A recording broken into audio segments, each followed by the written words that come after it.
What's up? What's up? It's the Arthur Moats Experience with Deke. I'm Arthur Moats, and that's my main man, Deke. What's good, bro? Man, I'm feeling great as always. You know, beautiful day. Had a fun weekend. Dope day yesterday. Today has been good. Been productive. You know what I'm saying, man? I'm in the zone right now. I'm feeling real nice right now, man. How you living though, man? Before I start going down my whole spiel, everything good over on your side? Ah, yeah. I mean, yeah. Excellent golf outing yesterday. Oh, man, excellent host by you. Give yourself some props. Shout out, man. It's a team effort, man. It wasn't just me.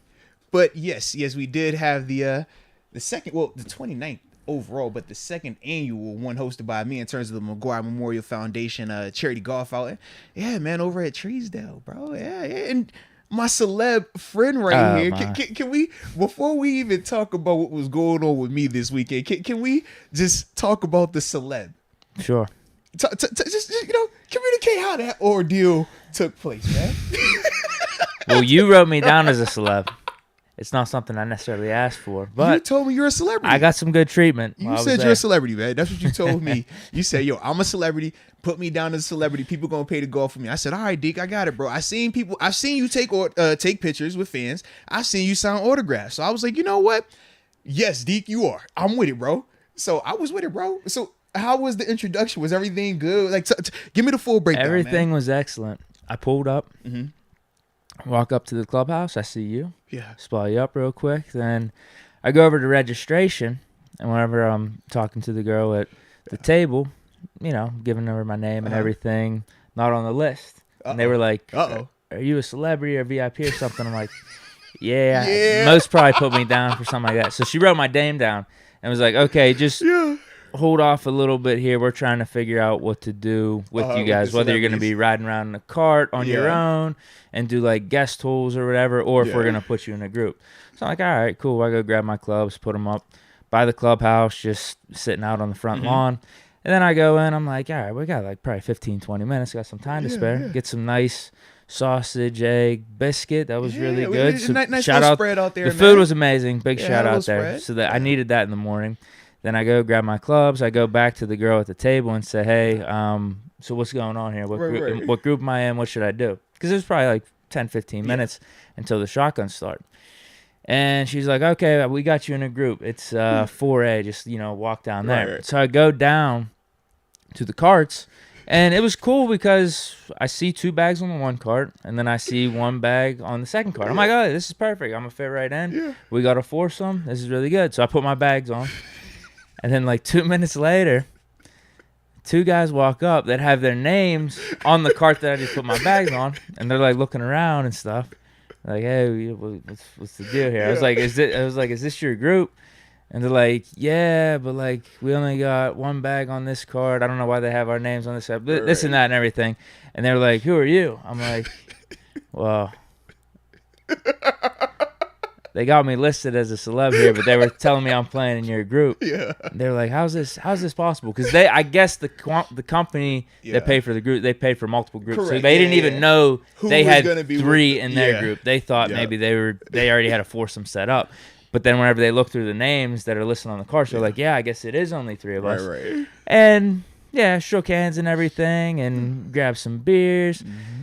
Everything was pretty. It was a little awkward, and they sat at the table with us afterwards, and they kind of told the story from their vantage point too, which was hilarious as well. Yes, it was just kind of awkward. We were just like feeling each other out. It's like, what's going on here? Celebrity? Is this a celeb? What's your name? What's your real name? Can I see ID? I need identification. Are you really him? Like, how did you sell that to them, man? I didn't at all. Because I told them, I said, I don't know why they got me listed as celeb. I'm just kind of like a normal guy out here. You know what I mean? He's a normal guy. Look at this guy here. But whenever I went to go get some beers for the group, I guess they looked up the podcast on YouTube. Because I mentioned that. I was like, they were like, how are you celeb? I said, I do a show with Arthur Moats. And, we talk Steelers, we talk football and everything. So they ended up looking it up, and they were like, all right, this is legit. We're going to have to check it out. So that was good. Man. And the second part that was good, too, is like they were big football fans. So we were talking some fantasy football and everything. But then we get to the first hole, I bomb a drive, and it was smooth sailing ever since. You let the play do the talking for you, man. Yeah, there's that. But also, I thought about this morning. I feel like that's one of the easiest ways to bridge a gap Yeah. of meeting people, especially on the golf course. Yeah. If you're nice, they respect it. Yeah, 100%. If you show you're good, it's like, oh yeah, you could be in our group. But if you're sucking, like, it's awkward as heck. It's still. I mean, you can still build a good rapport. You can have a good conversation and stuff. But I don't know, like, you need to add a little something extra to the group. And I did that. I played some of my best golf this year, I think. No, that's dope as heck, man. And I do agree with you, man. Because I think of like when it was used to be pickup basketball for me. If it's like a random person I don't know, it's like, yeah, this is you kind of better weird. be like super funny. Right, but then they started knocking down shots. Like, all right, I like this. We could work. This could work right here. So no, I definitely dig that, man. But I am glad you had a good time, and talking to the people that were in your group as well, man. I got to hear that afterwards, and yes, it was hilarious. It was like, yo, who is this guy? Which means a celebrity. And he's like, oh, all right, that does work. But they were awesome, man. And I mean, as a group, I want to say two of the guys won something. One of the guys won something in the one of the awards at the end of the night, man. So, it might have been the raffle. We were close on one of the putts. Mm-hmm. We were like a foot or two away. We were about to move the putt back a little bit, but we're not going to cheat your outing. No, I appreciate that. Yeah, man. no problem. We got a little integrity out there. Integrity. Man. Integrity, man. Yeah, we all agreed on that. But I got to give a shout out to the dudes I was with there. It was David, it was Luke, and his nickname was BD, but his name was Bryce. One of them was, it was Bryce. He was like an account executive or something for Lamar, the billboards. And then David started his own consulting firm, Bruin Creek Solutions. Let's go. He'll solve anything for you. He was solving golf problems for us, but I bet you he can handle even like relationship issues or anything like that. But it has to do with industry, I think engineering or whatnot. But I just want to give them a shout out because it was a blast. We had a blast. Man. I'm glad you like. And his son Luke's in college. He's on his way up. Watch out for him. That's dope as heck, man. Yeah, it's always good to hear from the celebrities in terms of if they enjoyed their experience. I had a ton of the individuals that played in it say that they had a blast with it as well, man. We're gonna do it again, man. Got to keep this thing rolling, man. But yeah, man, my weekend was awesome, man. Let's see, the golf event yesterday was a blast, man, from start to finish. Raising the money that we raised for the McGuire Memorial Foundation, man, that was a dope experience. Yeah, I hit them decent enough for me. This was like I was golfed out this weekend, bro. I done played 2 rounds of golf in like 3 days. Nice. You know what I mean? And I got another one getting scheduled, man. I'm feeling golfy all of a sudden. You know what I mean? So that was fun, man. I was matched up. I looked good with my red on my red. You know what I'm saying? Tiger Woods. That was the inspiration with the outfits. I'll post some pictures and stuff later on, man. I mean, salute you, man. I appreciate it, man. I try to have nice. The polos are sick. I like the American flag on the one side. America. Come on, man. Hey, try to do a little something for the people, man. Give them what they want. And the thing I was most impressed with was my Jack and Moats turned out to be really tasty. It was. I got 2 signature drinks now, ladies and gentlemen, the Moats Rita and the Jack and Moats. So that was a dope situation right there. But then to take it back to this weekend though, man. Saturday, taking my little man out golfing for the first time, man. That was dope, man. Seeing him out there playing. We did 9. What course you got to? We went to Hickory Heights. Yeah, so we went to Hickory Heights.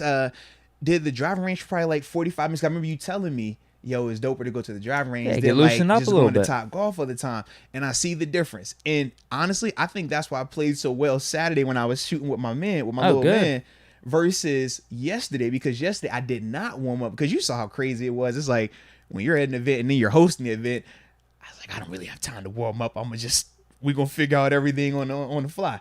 But having that chance to warm up with my little man for 30, 45 minutes, man, by the time we did our front 9, man, I was over here like, dang, do I really golf? Like, I feel like a legit golfer. My little man was looking at me like I knew what I was doing. Like, it was one of them, like, literally, we had one of them ones where I'm just like, yo, I haven't missed the ball yet. Like, every one has been good. So that was a dope experience. Then we ended it with 30 more minutes on the driving range because he's, like, obsessed with it right now. So nice. That was a dope situation, good man. Sport. So got a chance to play Saturday, play Monday. Gonna play again later this week with the little man. So definitely excited about that. And then, shoot, my oldest, we went out driving again. Slightly got whiplash in my shoulder. Just throwing that out there. I love her. I told her, KK, I told you. You thought I was joking. KK, I told you. I said, yeah, we were going through our acceleration and our brakes. It was a lot of accelerating, and she just happened to hit the wrong pedal, and she hit it really hard, and I was like, Lord. So as we were golfing yesterday, the longer it went on, I was definitely feeling that. But love you, baby girl. You know that. But yeah, man, we had a chance to take her out there to, like I said, to drive a little bit. Took her to the shooting range, man. Had some fun with that as well, man. So, it was just a good weekend, man, all around, all across the board. Nice. Yeah, then I got the anniversary coming up next weekend, man. Me and wifey, 11 years. So, yeah, man, this is like that. I like June right now, Claypool bro. year. June.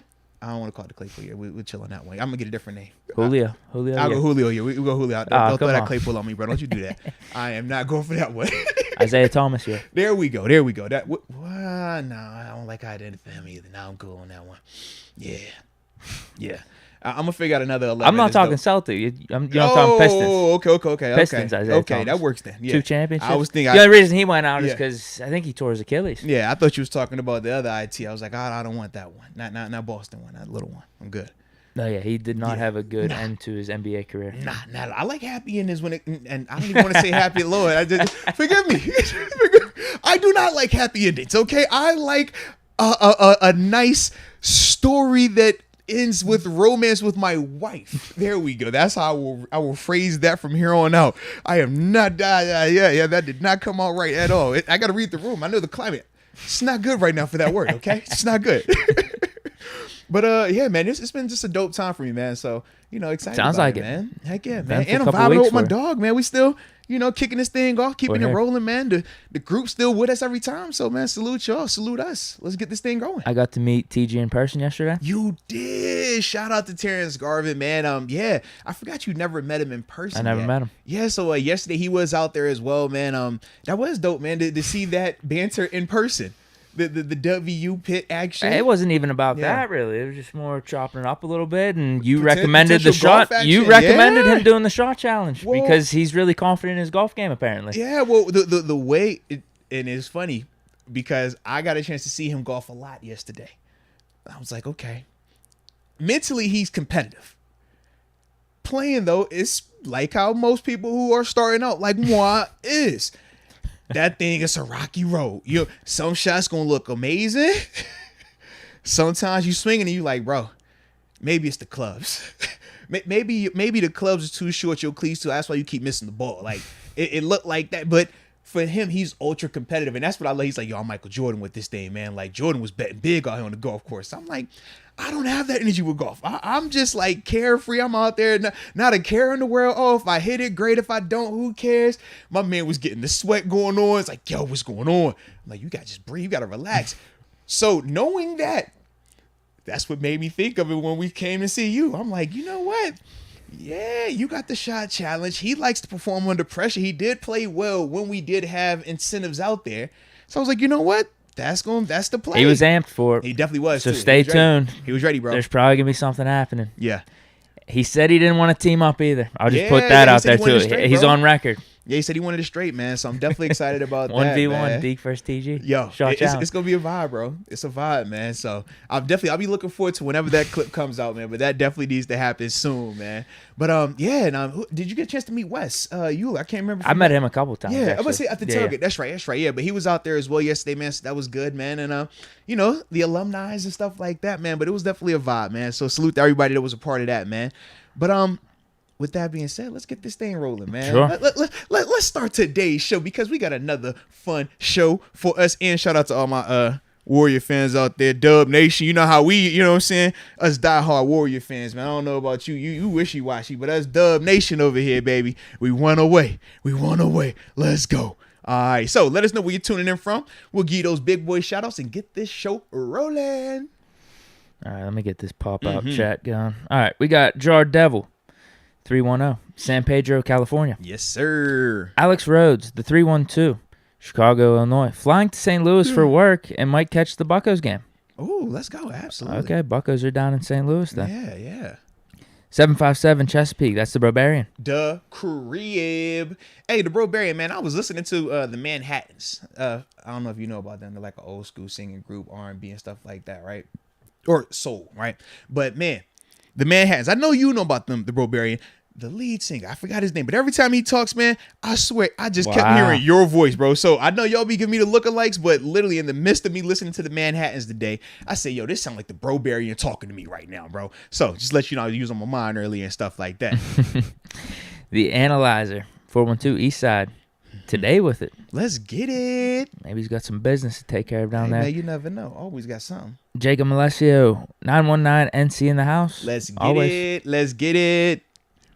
Well, I got to read this one. Uh-oh, Thomas Riley. Didn't Deke just win another Super Bowl in Madden? Oh, you got one? I might have. Stay tuned. Uh-oh. Who was quarterback? What do you think? Take a guess. Oh, man, it's Kenny. It was. I can tell by the smirk on your face it was Kenny at quarterback. They dropped a really good card for him. They upgraded his draft card. Like, he's a gold 99, like, really solid card. How does that work? Like, they're doing something. It's a little promotion where they drop rookie cards for Madden 22. Mm-hmm. And we're pretty much at the end of the game right now. But what's cool about it is there's this whole token system with them too. So they dropped 32 of the rookies. And for the Steelers, they dropped Kenny Pickett. Okay. And there's one per each team, right? Obviously 32. So that card will basically be able to carry over for you till next year. It's not going to be a gold 99, but it's going to be an 86 to start next year. And that's actually a pretty big benefit for our team. So I'm kind of pumped up. It's a cool little program, but that's what they do at this point in the year. They'll just drop gold 99 rookies, and there's a little carryover. Because that's one of the things I think a lot of people complain about with Ultimate Team is like you drop a new game, you build up your team from the whole last year's game, and you can't even carry anything over. At least this is a little bit of that. Yeah, it sucks. Yikes. It sucks. Yikes. Oh, it's just a huge scam. It's just they're getting all of our money. Oh, wow. I thought it was carryover. You just keep building this thing and it just keeps growing. No, we start new. We start new next year. We're starting with low 80s cards. Like, my whole team's almost 99s right now. But as soon as the new you just one got to start. That's part of the fun, though. I'll be honest. It's building a new team. You know what? I guess I can relate to that because I think of Call of Duty. Every time I've prestiged, every time I unlock all these weapons, and it's like, oh, new update or a new game just dropped, and I'm like, what about they get us all. These video game companies, they get us all. Yeah, you're right. You're right. Because I've definitely, it's been like, well, I need these new skins. Oh, it doesn't carry over. All right, I guess I'm going to be paying for it again today, guys. Yeah. You should watch out, though. Kenny might get a couple more Super Bowls before this Madden's over. Oh, okay. All right, okay. Well, he's already been to 3. We got absolutely robbed on the first 2. The one was, I told you about that lag switch. I was going to win that game. Someone lag switched me. The other one was devastating as well. Claypool, out of bounds, toe tap. They consider him inbounds. The clock runs out as I'm about to kick a field goal to tie up the game. It was devastating. It was devastating. So there's no guarantees I win that one. Clock management like Coach T. That what you telling me? That's what it was. You was Coach T out there. And I love Coach T, but that's what you're telling me. You know it's clock management and challenges. Not his bright spot. If I was gonna play completely safe and guarantee myself a field goal, then I just throw the ball away. So you messed up clock management then, bro? I can't say that. Yes, you did. Don't you seek comfort? I don't make that throw. I do not make this throw if I don't expect Claypool to be out of bounds. It was just shitty Madden animations. I don't know what to say. Are you sure? Dude, he was or was right it user at the error? sideline. Was it user error? It couldn't be user error. You sure it wasn't user error? It was a dime. It was perfect pass. Sideline. Yeah, it was bad. It was bad. So then it was bad clock management then, man. It's one of the you could say that. You can't be perfect in all assets, all right? You either messed up on the field or you messed up with the call. I can't say I messed up. Yeah, that's fair. Maybe I messed up on the call. I didn't mess up on the field, though, because once I made the call to say I'm doing this. You were confident in it. You executed it. Yeah, I did everything I wanted to do. It wasn't a choke. But was it an execution, though, if you didn't get him out of bounds, though? I'm telling you, dude. You have to see this. You'd have to see this play. You'd have to see this play, and you'll be like, "Oh wait, he got out of bounds." You're supposed to get out of bounds, right? Man. Listen, we're gonna need these. Can we get? Are you gonna drop a vid on social or something that we can see that clip, or is it too late for that? It's already out there. Okay. I could show you. I could show you after. Okay, I want to see this afterwards, man, just so I can get the clarification. Let me see if he's really out of bounds or not. Yeah, it's devastating. It's absolutely. I think you'll be shocked when you see it. Okay, you probably think I'm just messing with you a little bit. Like, no, Madden is this bad. I'm telling you. Madden is as bad as I'm telling you. Because, like I said, I don't even dabble in Madden like that. Like, that's, They're saying the new one's going to be amazing, though. Everyone that's testing out the new one, it's supposed to be really good. Okay, defense is actually supposed to be. I know as soon as this one dropped, you was already like, yo, this game is terrible. As soon as it dropped last year. So I'm hoping. It was terrible. I'm hoping that when you play this one, you'll give me positive feedback, and maybe that'll inspire me. Yeah, that's what I'm hoping. All right, I went off You're good, man. Sidetrack there, talking about my own successes with the Super Bowls. You're good, bro. You're good. Let me get a few more of these where people are tuning in from. It's Mike Matizich, 201 Ridgefield Park, New Jersey, at work. Thank you guys for an awesome show. No, man. Appreciate you. Salute. No problem. It's only awesome because y'all are in here with us, man. You know that. Come Wally on, Locke, 772. Love, straight out of Vero Beach, Florida. Let's go. Supernatural, 316 Wichita, Kansas. I like it. Let's get Go Shocks. Who's that? You said Wichita, Kansas. Shocks? Is it like a minor league baseball team? No, Wichita State. Is it the college? Yeah. Wichita State Shockers, if I remember correctly. Yeah, basketball school. I think you're right. You're right. Know your boy. 954 Broward, Catch me at the Pittsburgh-Miami game. Oh, hey now. Which one? Hey now. I mean, I'm assuming we play the Hurricanes this year. He's probably talking about the Dolphins one, though. Yeah, probably. But I like the energy though. You was ready to hail the pit. I see the energy, bro. I was like, yo, did you really? I was like, that's what you took from that one? All right, okay. I was thinking it for a second. Okay. I like it though. I like it, man. Keep it alive, man. You want any of these? Yeah, let me get a couple of these things real quick, man. I got Maxwell Cable, the 3rd, the 678 hottest area of Atlanta. Currently 103 degrees right now. Whoo, cha. Hopefully you are in some air condition because that sounds miserable. Man, I was getting a flashback of being an AZ when you said that right there. All right, we got the homie Kelly, or the homie Kel. Excuse me, the homie Kel. I don't want to put that Kelly on you if you just Kel. But the homie Kel's tuning from the 803 South Carolina. Josh Freeland, the 951 Riverside, California, repping that black and gold in Southern California. And I can't forget about my man John Easton, the 619 San Diego, California. Man, shout out to all my Cali folk in the building, man. Let's go. And where my Bay people at, man? Where the Bay Area at, man? Y'all know we got the Dubs right here, man. One game away from winning it all. Yeah. Dub Nation, man. I'm loyal to my team. You want to go to these super chats? Let's go, man. I think I lost a few here. I'm at Official Momentum saying the Panthers ain't giving up on Baker Mayfield, but there's a couple before that, right? Yeah, just actually no, we're good. It's 2 ahead. I got you real quick. All right, so the first one, man, we got AJ Martinez. He's spinning the block, joining that upper room again. Bless you. Or salute. However you like to, do that thing right there. But shout out to AJ Martinez and welcome to the upper room. Yes, indeed. Yes, indeed. All right. Then we have Official Momentum pulling up. And actually, before I read this one, I did see early on, before the show started, Official Momentum in the chat saying that, keep him in his thoughts and prayers. He was going through a little bit of a rough phase right now, man. So we definitely thinking about you and things like that, man. Hopefully you just take it one day at a time, man. Stay on the good foot. We always got your back, baby, all right?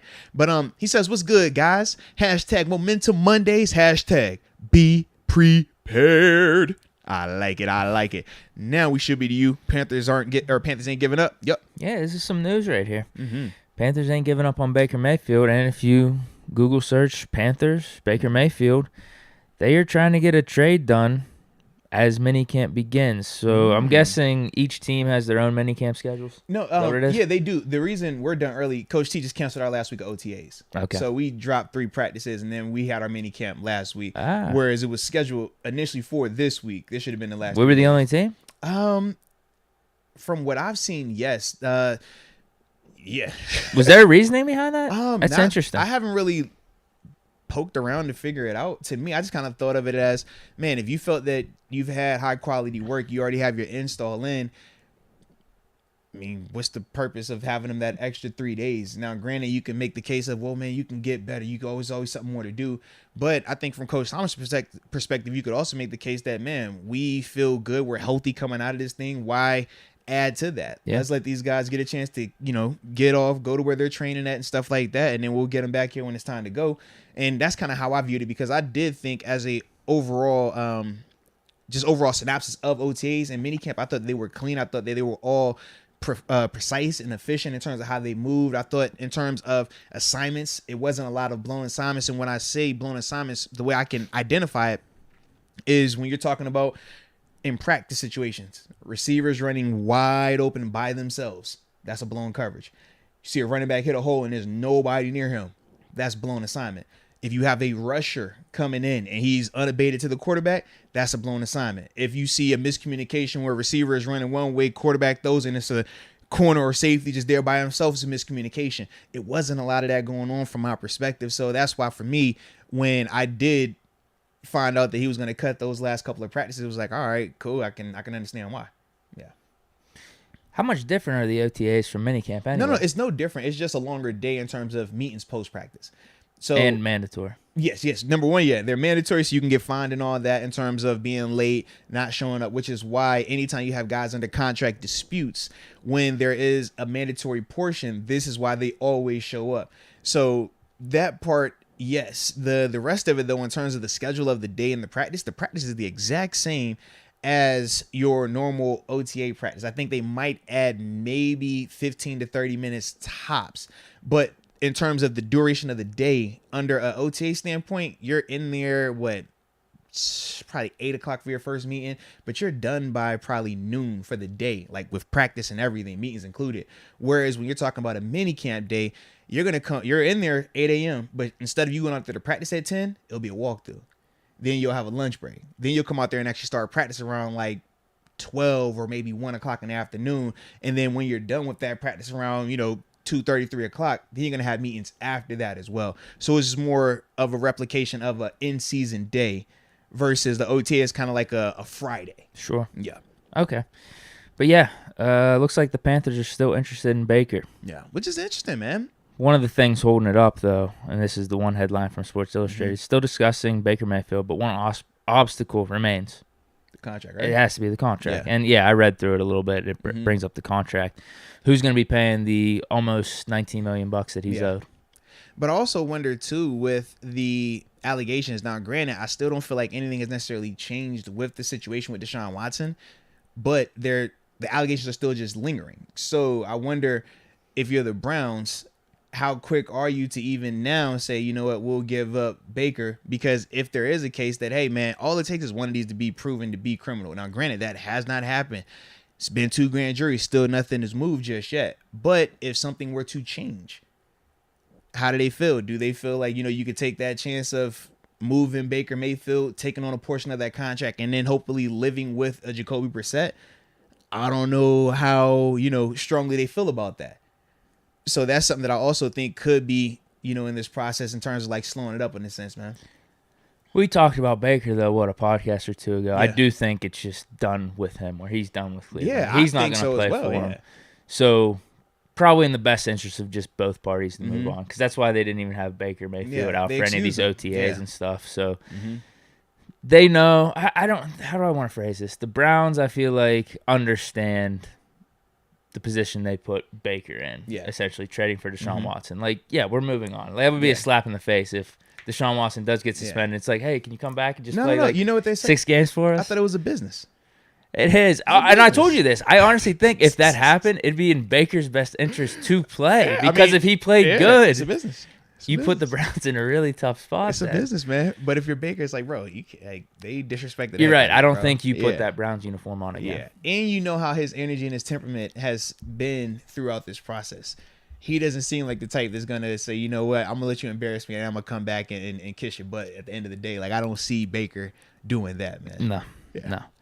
Because if he did come back and for some reason had to play 6 or 8 games at the beginning of the season, his press conferences would probably almost be ripping on the Browns. Yeah.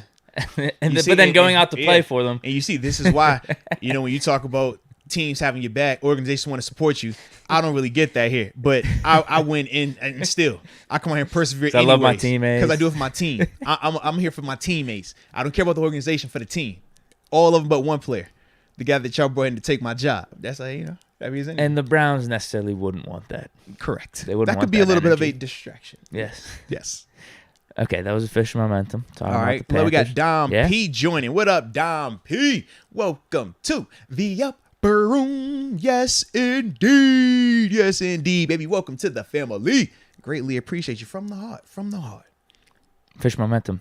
Deke going ham on Madden Ultimate Team. Let's get it. Yeah, he was in the house for the Super Bowl run. Let's get it. You saw what happened.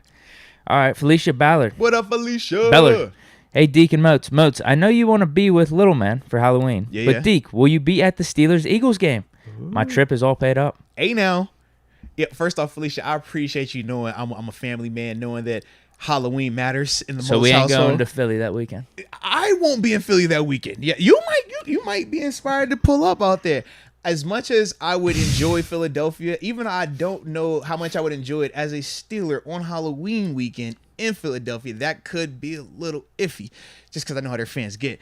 But it would be it'll be amazing. But yeah, I can't miss Halloween, bro. I love Halloween. That's like one of my favorite holidays, bro. You're saying I got to make a road trip? You might have to, bro. Big Deke News, live from Philly, from Lincoln Financial. Yeah, Deke versus Philly fan arguing. Pickett versus Hurts. I was gonna say Trubisky, but arguing Permanis. Pickett got to be starting at that point. Come on, man, you got to argue Permanis versus Max's or something like that. Who got the better sandwiches? Yeah. Max's? Did they just do the traditional Philly cheesesteak? Is that what it is? Mm-hmm. Yeah, Max's. I've never had one of You got those. Tony Luke's over there, man. A couple spots, man. Yeah, man, you got to do like a little rating or something.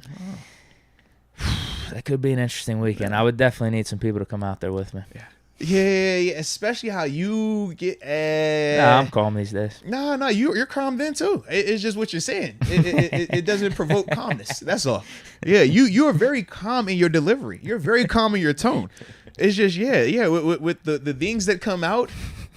I don't think that they reciprocate that. You know, it's just a difference. Yeah. Official momentum. Juju's planning a comeback. Oh yeah. Hashtag Steelers goodbye. Not counting out a return to Pittsburgh. He it? wants to come back. He never wanted to leave. He wants we to already be knew back. this. Oh my good. Yeah. Never wanted to leave. Yeah. So, yeah, if it fits football wise, why not? I'm not opposed to it. It fits football wise and money wise, and that's kind of the whole reason we were talking about him, whether he was coming back or not, or the whole basis behind it is, does it fit football wise? But does it fit football wise? Well, definitely not anymore with who we just drafted. Does it fit money wise? Money wise, maybe it would have if he was coming back for like $3 million-ish at that point because we didn't draft yet. Because now I'm talking now. Definitely not now. That's what I'm saying. Money wise don't fit, and play wise it don't fit. So what? Yeah. Could we see in 3-4 years down the line where maybe Pickens is receiver 1, we have either Claypool or Deontay as wide receiver 2. Austin's in and there.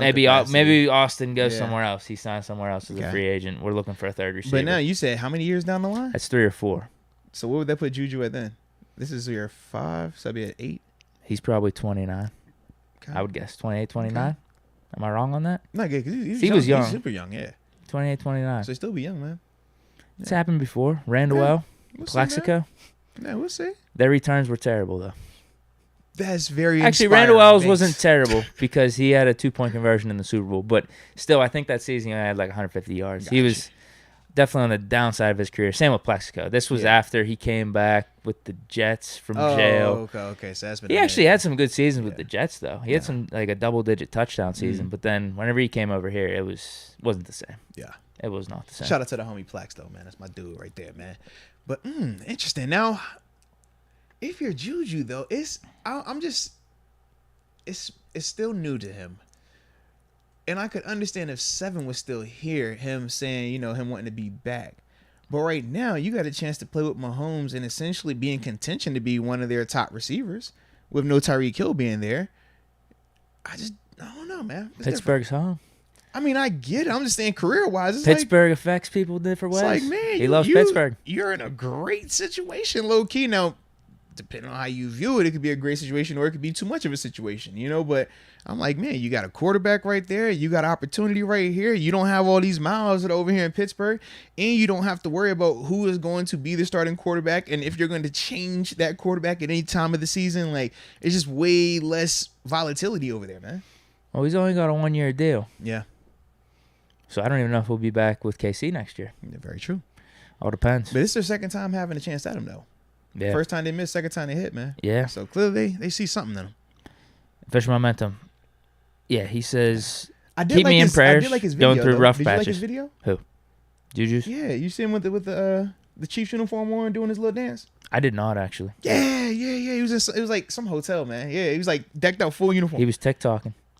I thought he said he was done. Chill, man. I ain't want to call it TikToking. All right, so yes, it might have been TikTokish. Okay, he was doing, how he do his stuff, but he was in the full uni though. It was dope. I was like, yo, it's Juju. Though, that's a little bit of a joke. You got to give a shout out for Juju for doing whatever he did this last weekend, right? A final goodbye to Pittsburgh. Yeah, pop-up show. I don't know what the hell he did, but big shout out for that because I did see some tweets where someone said he was there all night. Yeah. He wouldn't leave until like the last person Juju, got their autograph or whatever it was. He was doing videos with kids and stuff too. So shout out. Like that's classy as hell. I definitely like that, man. And Juju's a good dude, man. Without a doubt he is, man. But yeah. You could tell he didn't want to leave Pittsburgh though. Yeah. Every time it's like I see what you're saying too. He was like, yo, watch him in the interview. It's like, look at his eyes. Yo, he's not look happy. He's not look happy at all, bro. But we'll see what happens, man. We'll see what the future holds. Steeler Nation on fire. And what's funny about this though? Before we get to his comment, is usually when you see someone get drafted and they look pretty pissed off that they got drafted by that particular team, it's a shitty team. Yes. Right? It's like, oh damn, I don't want to go to Minnesota. I don't want to go to the Timberwolves. I don't want to go to Cleveland. It's like, bro, you're on the Chiefs. Chiefs are like flirting, trying to be dynasty-ish right now. Like, are we serious right here? Steeler Nation on fire says, what player in their prime would you put right beside AB? AJ Green, Julio. Hold on. Is he asking us to take one out of this group of AB, AJ, Julio Jones, or Deshaun Jackson? Or is he saying put beside AB? AB's wide receiver 1. Who do you want as wide receiver 2? AJ Green, Julio Jones, or Deshaun Jackson? No, I think he's saying in terms of out of those guys, who do you say in their prime was on the same level as AB? I think that's Julio.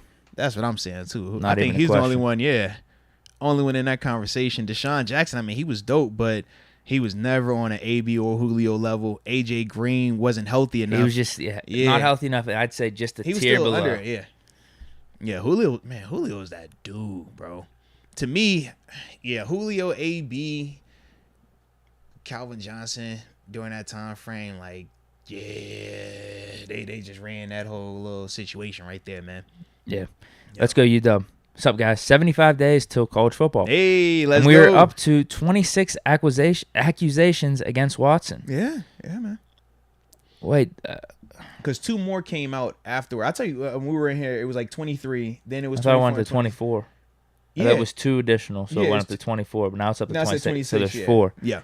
These are all civil too, right? Yeah, nothing has been criminal. That's what has been the case, and that's why you're starting to get that divide. Or it's been a divide, but even more so, the more people that pop up, the more people that come out and say that, hey, I'm joining a civil suit.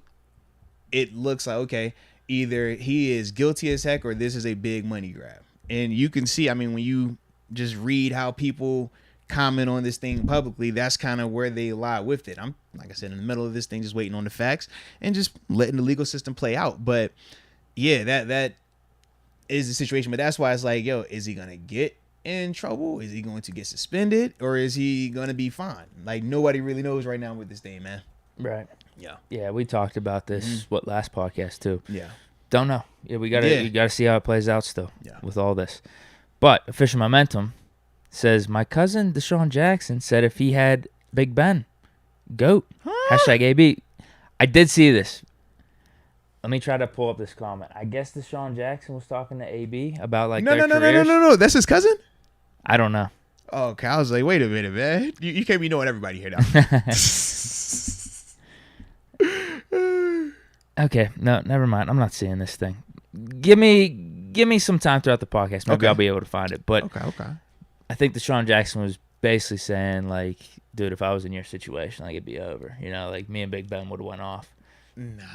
We had a version of Deshaun Jackson and Mike Wallace. I was going to say, no, D-Jack. I like you, D-Jack, but no. He would have been good with us for sure. No, he would have been nice. I think he could have been a better version of Mike Wallace. Yes, because he's a better player than Mike Wallace. But he wasn't on AB. Nah. But the thing with Deshaun Jackson, though, I can't even go there because I was about to say he had the return element, but AB was an elite return man. Like, I don't care what nobody say. That dude, nice with it. So, yeah, I can't even give D-Jack that. I think D-Jack just was a faster, and when he would have his highlight plays, they were a little bit more exciting because of the speed that he would do, or the speed that he played with. But to me, AB, across the board, whether you're talking receiver or as a return man, his highlight reel dwarfs my man D-Jack, and D-Jack is a heck of a player. It's just more so a major compliment to AB on the field. Yes. Fish Momentum says, let me sing and rap live on the phone. Be prepared. Also says Deshaun Jackson, so this is a little bit of what we were just talking about. Deshaun Jackson compared himself with AB. I need to find that quote because I saw it vaguely or like really quick over the weekend. Yeah. And I didn't really put it in my back pocket as anything that would be brought up here. So I would be more prepared. Because Official Momentum is always about be prepared. You always got to be prepared. He tells you every time, Wasn't prepared for that one, though. Yeah. So I'll try to find it. If I can find the exact quote, maybe we can talk about it a little bit more. Prepared. I wasn't prepared for that one. We got an upper room member, though. Hey, shout out to Toxic Panda Bear. Toxic Panda Bear, welcome to the upper room. Yes, indeed. Yes, indeed. Man, Toxic Panda Bear had me thinking about Kung Fu Panda all of a sudden, man. Wow. Shout out to you, though. Russell Swartz. Moats. Preston is getting big. Already over a month old. And my oldest is a freshman in high school. Yo, He's got a big gap then. Yo, facts. It was between kids. When he said Preston, I didn't hear him say, I heard it as Presley. And I was like, bro, I just say Presley. He ain't that big. What you mean getting big, bro? It's like, he ain't like that. But it was like, oh, Preston. Nah, man, salute you, man. I'm glad to see that he's getting big, man. Make sure you send pictures too, man. We like to, I want to feel a part of the fam. Yeah, man. So shout out to you, man, for that, man. And I know that, nothing like that freshman year of high school, baby. Just breathe, take your time. Yeah, be patient. Just be patient. Yeah, just got through that freshman year with my oldest. Yeah, very eventful to say the least. Yes. Come on, yeah. What's up, fellas? I was hoping yesterday would be the first official Momentum Monday. We need them stories. Question, though. Who's on your Steelers Mount Rushmore? Well, I already have mine. I've said it before. It's Ben, Troy, Mean Joe, Jack Lambert. That's right. You don't include coaches in your Mount Rushmore. No. Yeah. If we include coaches, I'm sorry. Troy's going to have to sit this one out. Sit out the only, not the only one, but the first ballot Hall of Famer. Yeah, he's good. It's unfortunate you can only pick 4, but that's why I'm not including coaches. Because for a coach's Mount Rushmore, we only got 3, actually. We're missing a spot. I mean, you can go old school if you want to. I don't know. Those teams were bad in the 60s, dude. Pick Those teams were really bad. We were a bad franchise. Yeah, man. Yeah. 30s to like the 50s, 60s. Steelers weren't good. 70s changed the game. Yeah, no, without a doubt, man. Without a doubt. Yeah, I haven't thought about my Mount Rushmore just yet, man. I'm going to come back to that, man. But, yeah, I like to include coaches, though, man. I feel like they deserve a spot. Put them in? Yeah, deserve a spot. Who you putting in? I don't know yet. Like I said, I haven't thought about it like that. Yeah, it's a lot of people that I could put on this Mount Rushmore, man. Yeah. Yeah. Like you said, there's an argument between Ben and Terry. You know what I mean? Like, how do you just breeze over that one? I can't do that. I can't just breeze over that. You just take who you think the better guy is. That's all. Oh, that's simple then. All right. Yeah. I know that answer. Yeah, I feel like putting 2 QBs on there, you got to leave some room for, as much as, I'm a more of an offensive guy. Yeah. Put some defensive guys in there. Yeah, that's what I got. I got Ben as the offensive guy. Terry is super humble, too. So even though he knows his accolades speak for themselves, he already has all his attention, personal accolades and team accolades. So he doesn't need to be on the Mount Rushmore. I think that it's kind of like when Brady gets some Pro Bowls and he's just like, you know what? I don't want this one. Let this guy go. I can respect that right there. Nah, I'm with you. Yeah, put Ben up there. Come on, dude. I just said I'm with you, bro. Come on, dude. You don't agree with that? I think Ben's on the Mount Rushmore. I'm putting him up there. Deservingly so. Not exactly. He was alternate. It's cool, bro. Nah, come on, dude. If anything, that's how Ben was throughout the first 5, 6, 7 years of his career. That's alternate? No, just didn't care about the stats. Cared more about the team. I'm glad. I'm glad, man. Because he did. Whenever you compare him to the other quarterbacks at that time, he was like 200 attempts slower than, I think it was Breeze, stat padding, Peyton Manning. They were stat padding. Give me a break. Does AB make your list? No, unfortunately not. He's in the Hall of Fame. He's in the Steelers. Hold on. AB doesn't make your Steelers Mount Rushmore? I got Mean Joe Green, Jack Lambert, and Troy over him. I'm sorry. Bro, I'm AB? Sorry. Come on, man. I'm sorry. See? We talking Mount Rushmore. I'm just saying, AB? AB is the best receiver in Steelers history. AB? He's in the top 10, I'd Bro, say. He's in the top 10. Might even be in the top 6. Think about, not even top Steelers. 6, 7. Not even Steelers. Just think about AB all-time status. Bro, what do we, like, AB don't make your Mount Rushmore? He does not. Okay. He does not. Okay, it's like Mount Rushmore light. Then I get it. Okay, so let's see. So AB's in yours. I'm just asking you a question, man. Because remember, you dropped yours. I said I'm not ready to just throw that out there, so I'm just asking some questions. That's been mine. I thought about that for a couple years. See, I haven't really thought about this thing, man. So that's what I'm just trying. I'm like, to me, I feel like Troy has to be on a Mount Rushmore when you're talking about the Steelers. This is Troy Polamalu. When I think about Mean Joe, I'm like, yeah. When I think about, man, that AB dude, it's tough to keep him off of that. It's tough. I know. You're putting AB over Lambert. It's tough. Bro, you just put Ben over Bradshaw. What are we talking about? Come on, dude. Come on, dude. What are we talking about? Better quarterback. That's all. How are we gauging this? Big winning, personal accolades. Which one are we going off of? Personal accolades on the biggest stage. Which one are we going off of? All of it. Different eras, too. I mean, so that doesn't help your argument when you say different eras. No, I think it helps. I think that hurts because when you talk about the different eras, we got to talk about how attempts-wise, Ben has a lot. I don't care about the stats. Oh, come on. No, I'm being serious. Oh, man, no, the stats really kill. The stats really kill Bradshaw. Actually, Nah. his stats are terrible. No, what I'm saying, because the different era. But what I'm talking about is personal accolades. You can't take away them MVP. You can't take away them Super Bowls. That's what I'm saying. Dude, he had like 10 Hall of Famers around him. Ben at any given time, I think, only had like one on the team. So to me, I think that even makes it even more impressive for him to get that recognition with that talent. He had to be doing something.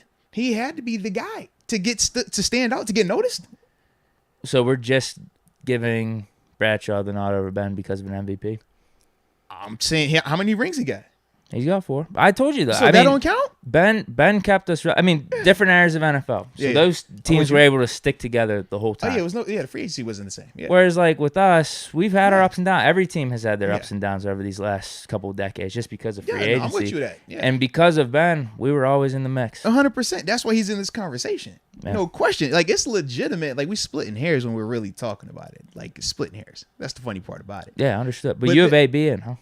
I didn't say he's in. I just said it's hard to keep him off, though. Mel Blount, is he in? He's not on mine. How do you keep him off? What's your argument for Jack Lambert versus Mel Blount? What do we like? You can make a case that Jack Lambert wasn't better than Jack Ham. What we talking about here? Some people say that. So if we can't even say if he was the best linebacker definitively, how we put him up there then? Oh, he's on. Why is he up? Why not him? We know him. I'm taking him over him. Who you met? I'm sorry. Who you get a chance to talk to? Did you sorry, talk to Lambert or did you talk to him? I'm sorry, Jack. Who dapped you up? Who said, "Hey man, it's good to meet you"? Was it Lambert or was it him? Did I meet him? Yes, you met him. Yes, you did. Are we sure? 100%. Did I have too many claws? You got him on. You might have had them claws, but you got him on the front end. Afterwards, on the front end, you was good. You definitely. I seen eye contact. That's all I'm saying, man. Nah, Jack Lambert was that dude, though. I agree. That's my Mount Rushmore. Anyone could critique it. I'm fine with that. That's my Mount Rushmore. Franco. Well, I have Rod Woodson over Mel Blount. Does Franco get? Okay. I do. Okay. Yeah. So, well, is Mount Rushmore different than how you rank them? I don't know. Maybe is Mel Blount the greater Steeler though? I think he's a better Steeler. I think Rod Woodson's the better player. Yeah. Like as a whole, but it's hard to say that when you talk about the impact that Mel had. I know. You changed the game. I know. And then you still become even more dominant after the rule is changed. Like, that's real. Yeah, I got Woodson over Blount. Time out. Who'd you meet? Did you get a chance to talk to Mel? Or did you get a chance to talk to Rod? Which one shook your hand? Which one said nice to meet you? Huh? I think it was Mel. I think I shook his hand. Okay. Right? Yeah. I said hi, right? So where your loyalties lie, man? What's going on here, bro? Huh? Listen, come on, man. I said Rod Woodson before meeting Mel Blount. I guess I got to keep it that way. You met Mel, man. You shook Mel. Mel looked you in your eye, man. Mel's lovely wife was there, and you just gonna turn your back on Mel and say, Rod, do you get on the camera? That's what happens? I'm sorry. This is crazy.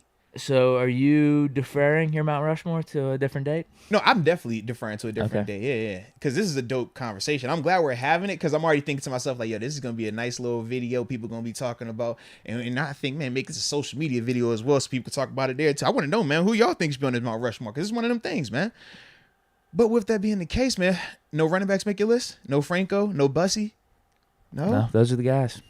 Okay. Those are the guys. No Hines Ward, no Lynn Swan, none of that. No receiver action. No. Man. No Debo. No. No. Listen. Does TJ have a chance? The only guy I think TJ could surpass, because how I have him ranked is I would have 1 Ben, 2 Green. No Webby? 3 Lambert. He don't make it? 4 is Polamalu, so he has a chance, I think, to get past Polamalu. Does Mike Webster, he doesn't get any consideration? No. Jeez, Demarni Dawson, no consideration? That's how good the Steelers franchise is. No, I agree. We're naming people that would be on any other team's Mount Rushmore. Like, that's the reality of it. But it's like... But, look, if I have Jack Lambert or Mean Joe Green off... Yeah. For you to say you don't have those guys, I think that's more of a slap in the face than some of the other names that you're dropping right now. You think so? Dude, if you don't have Jack Lambert or Mean Joe, I mean, come on. How you not gonna have Bradshaw on this list though, bro? Because Ben's this is better. Terry Bradshaw. It's the blonde bum we're talking about, bro. What are we for real right now, man? You got to put the GOAT in. He's a Hall of Famer with the most rings under this organization. How is he not the GOAT? No. So wins don't matter anymore. All right. Big wins don't matter anymore. They do, but you got to. That's cool, man. You got to provide the context. So you got to look at Bradshaw's it. 4 rings, and then that leaves us. I'm not taking anything away from him. I like Bradshaw. Okay. You guys are the one that said I can't wear a 12 jersey for some reason. Well, yeah, because he I don't like how he was talking about my man. You know how that go. Yeah. Can't be talking about my man. I got nothing against Bradshaw. Nah, bro. Nah. I don't even watch a TV show. I'm just taking 7 of them. Yeah, he called my man a cheerleader. I said, I don't watch a show no more. Bop, turn it off. Now, I do got love for you though, but it's all love. One's still always still, so you know we in there. But yeah, we it was a little bit of tension there for a little while. So they brought up Louis Lips. Come on. You don't make the list? Come on. Some people are Louis. just naming names. They right are. now. I don't agree with the Louis one. I don't. But some people. I do want to read these comments. Have you been reading them a little bit? I have. I saw Alex Papamichael. He says Franco Harris, Troy Polamalu, Big Ben, and then he has Mean Joe. Todd Sikowski, he goes Mean Joe Green, Mel Blount, Jack Lambert, and then he went Troy. All D, sorry. Now, you ain't got to apologize for that, man. Mike Matizich is putting an extra face on the Mount Rushmore. He's got 5. Oh, hey now. Bradshaw, Franco, Lambert, Mean Joe, and Mel Blount.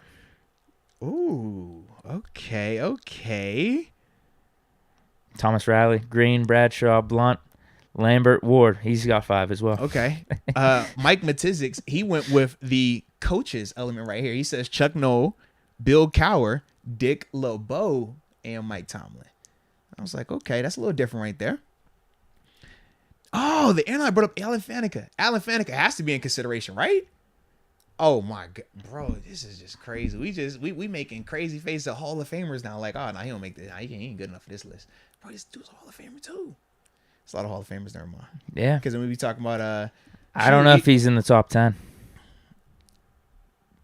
It's just how good the Steelers are. I agree because I was gonna say, man, I thought of Donnie Shell, another Hall of Famer, friend of the show, and it was just like, man, I don't put him on that Rushmore. And he's a Hall of Famer as well. That's crazy. John Easton. Steelers, though, bro. I like how John Easton's thinking. Ben, Troy, Mean Joe, Lambert. Okay. That's my list right there. Two fly Lil. He has, this is a little premature to me, but he has TJ, Troy, Ben, and then he went Mean Joe. TJ has a chance, but he's gonna have to kick a lot more butt for a lot longer period of time. That's my only thing with that. If he keeps up this pace, yeah, definitely. Oh, now Gunmay says Mean Joe, Lambert, Ben, Blunt, and then Debo. Wow. Sam, man. It's a bold call having Debo up there. Yeah. He's good, but over Jack Ham, over Jack Lambert. I mean, you tried Jack Ham. You was just like, nah, Lambert. After we just said, man, it's a debate. Who's the better player anyway? You just put him in. Just because the name? No. I mean, he's pretty damn good. No, I agree. But if there's a debate that Ham was the better linebacker, that's all I'm saying. But if you think the debate goes to Lambert, then you go Lambert. I mean, he's got a depoy. He's got, I can't remember if he won Rookie of the Year. So now accolades matter, huh? Not necessarily. Not necessarily. If you think Ham's the better guy, put him in. All right, I'm going Lambert. Okay. Epitome of a Steeler, I think. What he brought to the table. I mean. Okay. He's the boogeyman. I'm with you. Yeah, all that. I mean, him and Mean Joe Green. Yeah. That defense. Those were the guys. Fair enough. Trying to think. Oh, here's one. And that's no disrespect to Mel Blount, Jack, any of the other guys we had, but like that defense. Yeah. Mean Joe Green, Jack Lambert. Didn't play as long here, but what about Kevin Green? No. Didn't play. Yeah, 3 years. 3 years. Okay. Yeah. And still is Hall of Fame though. Deservingly so. Yeah. Not on the Mount Rushmore. Fair enough. We're talking top 4. Yeah. Okay. I can't put him in there. Okay. Yeah, I can't think of any other that really have that type of consideration. I can't really. I'm honestly struggling. Peasy, as much as I love Joey Porter as a player, I'm like, I still don't put him in that category. You know what I mean? I think honorable mention and stuff like that, but I wouldn't put him up there though, man. Maybe. Greg Lloyd. I know you brought up AB. I don't know how much of that was a joke or not. No, but, I was being legitimate. But here's what I'll say. I think part of maybe the Mount Rushmore, because it's this vague concept. Yeah. Think of the 4 names I had. Steelers their whole career. Yeah. No like rocky exit, anything like that. So maybe that's something to do with it. You said Ben got kicked out. You remember? You said they ain't won. That's a It's rocky exit. Well, Troy did too, but Steelers for life. All 4 of those guys. Troy was way more quiet. He didn't go out there and say it was a rocky exit. Your dude did. Troy never said that. Troy never came out publicly and was like, the team, just coaching the junior minnow, they didn't want me back. He never said that. He never said that. Not Troy.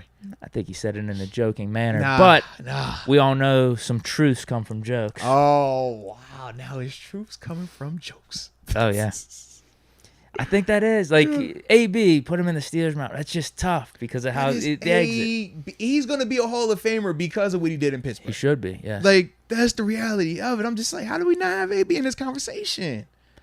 I don't know if that has to be criteria. I'm trying to more or less think outside the box. Yeah, I do. 'Cause I even think the same way about Debo too. I It's like the integrity of your list though, in terms of mine. Rod Woodson. Like I don't. It wasn't necessarily his fault. Like when we're thinking the whole, I'm like, oh, are we going like janky? We don't want janky. Is it upstanding? Is it NFL caliber, or are we talking like NBA caliber? Or are we going MLB where character matters? Like I'm trying to figure this thing out. That's what I'm asking. Maybe you just want literally, like maybe just think of it this way: who are the 4 faces you want when they look up at a mountain? You say Steelers, and nobody. This is a person coming from the middle of Asia, has no clue. It's their first time here, and they're like, "Yo, who are these people right here? Yeah. These are the Pittsburgh Steelers. What are their names? Oh, that's Mean Joe Green. Tell me more about him." Yeah. Oh, this guy right here. I think that's maybe how you have to think of it. Okay. This isn't necessarily. Maybe it is Troy rankings Polamalu. in a way. Oh, Troy Polamalu. Oh man, look at the hair. Oh man, very wholesome. Okay, I like that right there. All right. This guy looks scary. Who's? Oh, it's Jack Lambert. Oh, okay. But he's still a good guy. Okay. All right, fair enough. Ben Roethlisberger. All right. Second best quarterback all time, Steelers history. Nice. So this is a very humble organization. I like the diversity. I like how they brought this together. This is beautiful. I'm with you, bro. I'm with you. Salute. That works. Whereas like if this AB, I'd be like, whoa, oh. The more they Google, like, whoa, I don't like this team. Can't root with this franchise. Or Debo, whoa. I'm not saying that has to be the case. Right, but just for first impression. You want your first impression to be good. Yeah. Like, think about your first impression. You was like, proper, dressed up, nice, early as heck. You know what I mean? Like, it's different. It's first impression. Can't be treating it like, we've been doing this for a couple of years now. Yeah, come on, man. Now you just walk in. Hey, man, it's time. Why? I'm here. I think that's a way to think about it, though. Okay. Because maybe it is. I think for me, maybe it is my top 4 Steelers. But also maybe you take rankings aside from it. Because let's say I was considering receivers. Yeah. I think AB's the greatest Steeler receiver fair enough. in history. Mm-hmm. But do I put him on the Mount Rushmore over Hines? And Stallworth and Lynn Swann. I don't know.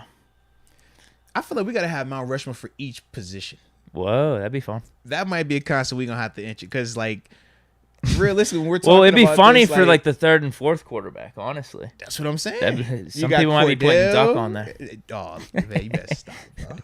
Got Cordell and probably like Neil O'Donnell. I think Cordell's in that conversation. If we're talking about just quarterbacks, he's in the conversation. I'm sure Charlie Batch is going to have some type of consideration. Like, people going to pick, you know what I mean, when we talk about 4, because I know Bradshaw and Ben taking those first 2. Yes. 3 and 4 is open. It'd be fun for middle linebacker, too, because you probably have Lambert, Ham, but, like, who are the 3 and 4? Yeah. This will and be you a got fun options there, conversation. too, man. Outside lineman. is stacked, though. Outside, you got Debo, you got Peasy. You got Lloyd. You got some names out there on the outside, bro. It's some dudes out there. Kevin Green. Yeah, it's some dudes out there. Yeah, I'm willing to have these conversations. Yeah, you know what? I'm gonna write this down in my notes. And yeah, man, we're gonna definitely be bringing these things in here, man. Someone's bringing up Dennis Dixon. Come on. Hey, bro, I tell you, man, I forever loved Dennis Dixon. He got me addicted to my shoes, bro. 7, come on, bro. Come on, dude.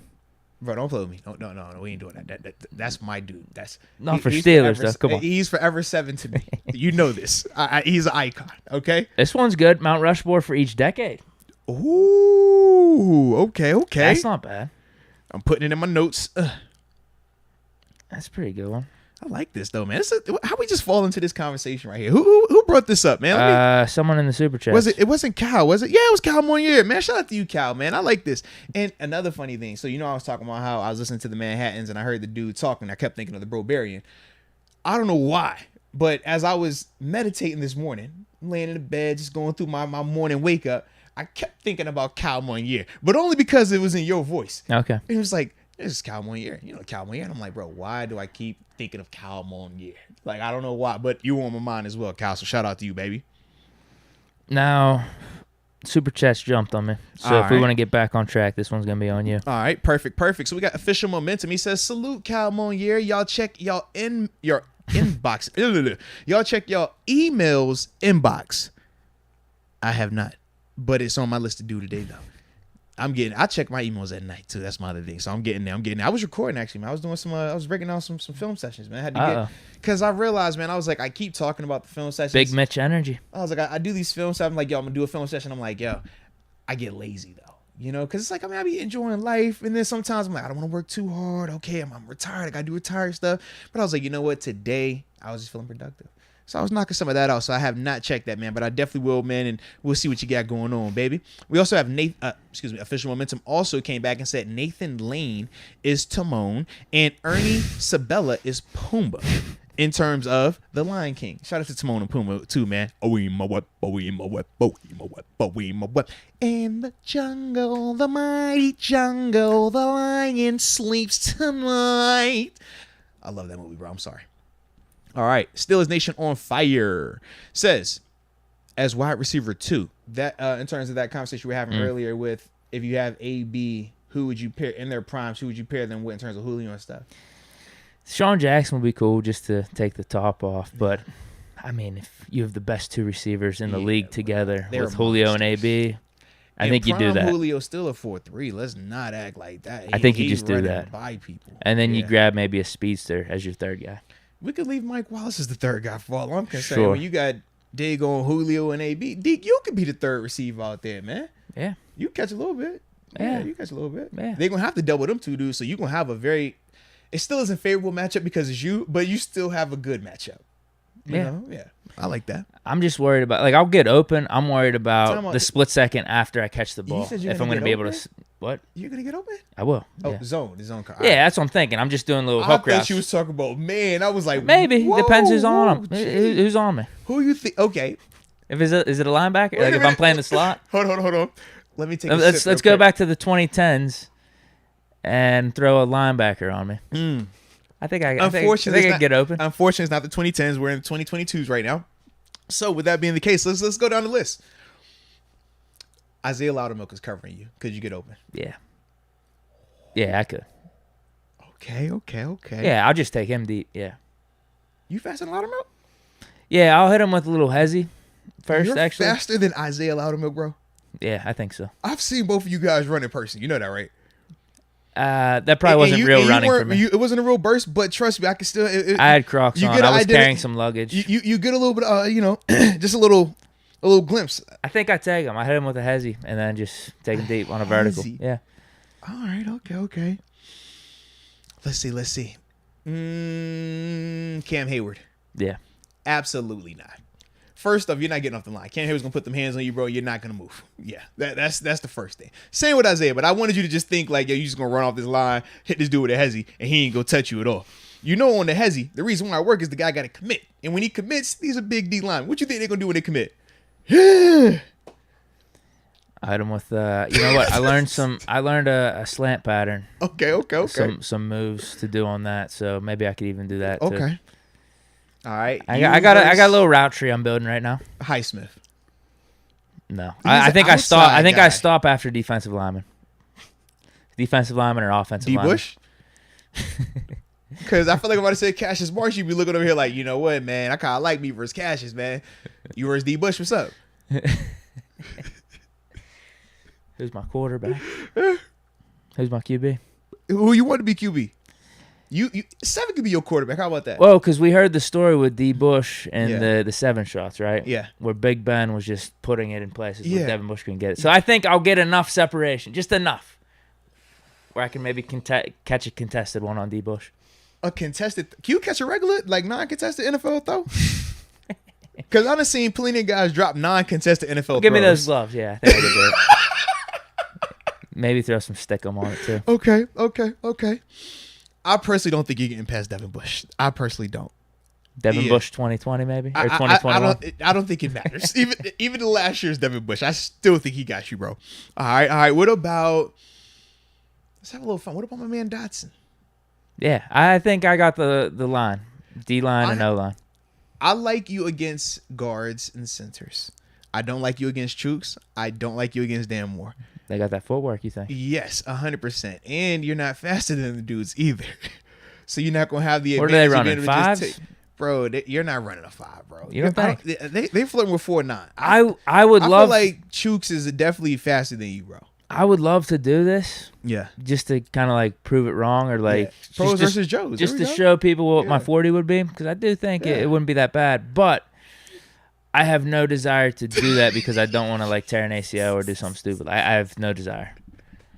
Like as much as like I'm getting kind of pumped up right now. Like I want to prove people I could run a decent 40 or something. But like nah, I'm good.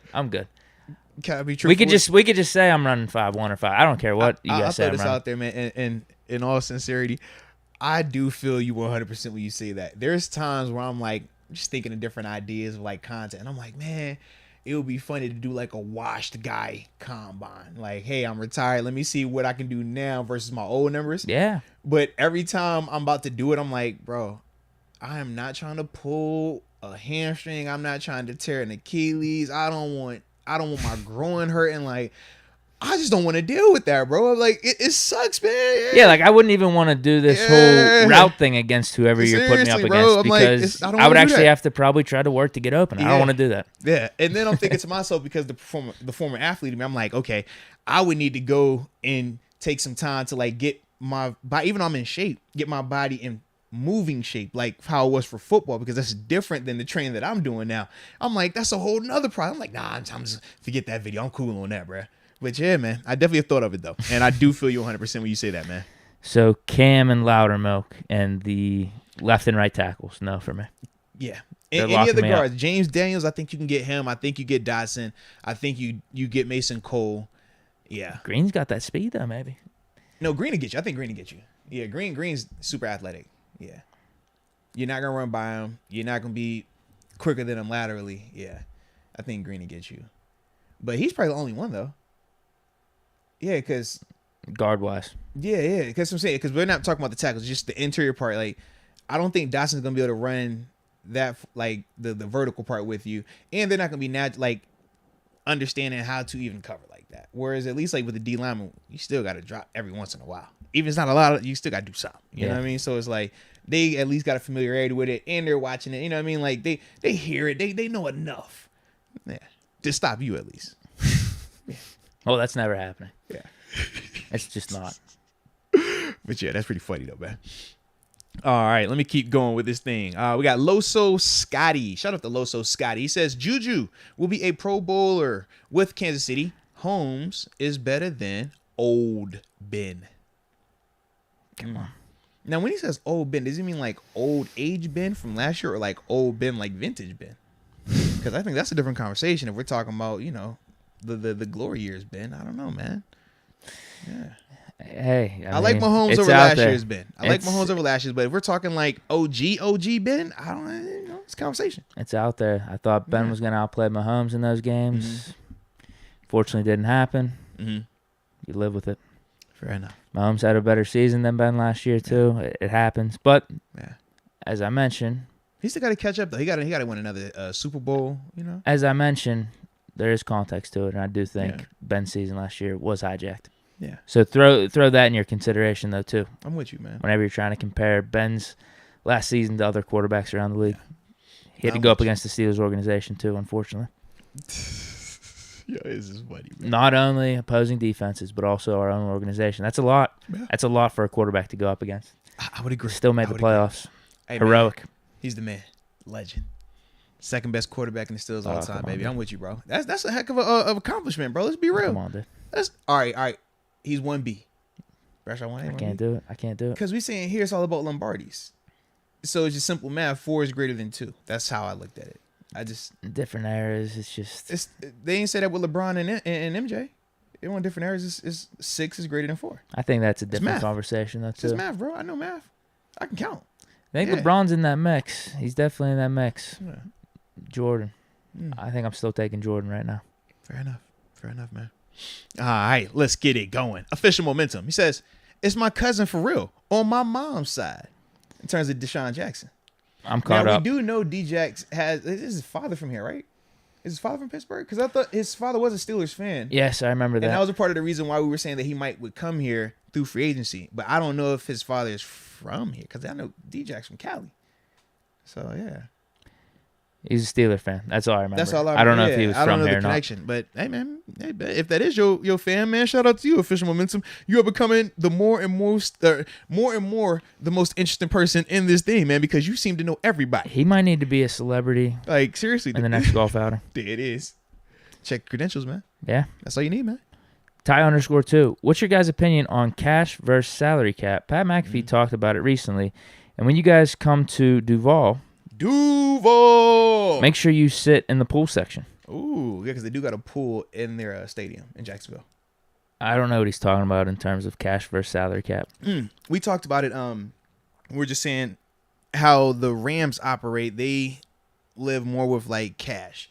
You know what I mean? They're heavy signing bonus. They're bringing in players, and you're like, how do they spend like this? How do they make that work? But it's because they're spending up on the front part and pushing the cap can down the line. You know what I mean? As long as they keep hitting on these players that they're paying, the model works. The flaws are when you're doing this and you're paying guys and the guy gets hurt or this guy doesn't live up to his potential. Now you start having too much money invested in people that aren't producing out there for you, and then when you try to get rid of them, and that cap hit finally does hit, now you're in cap hell.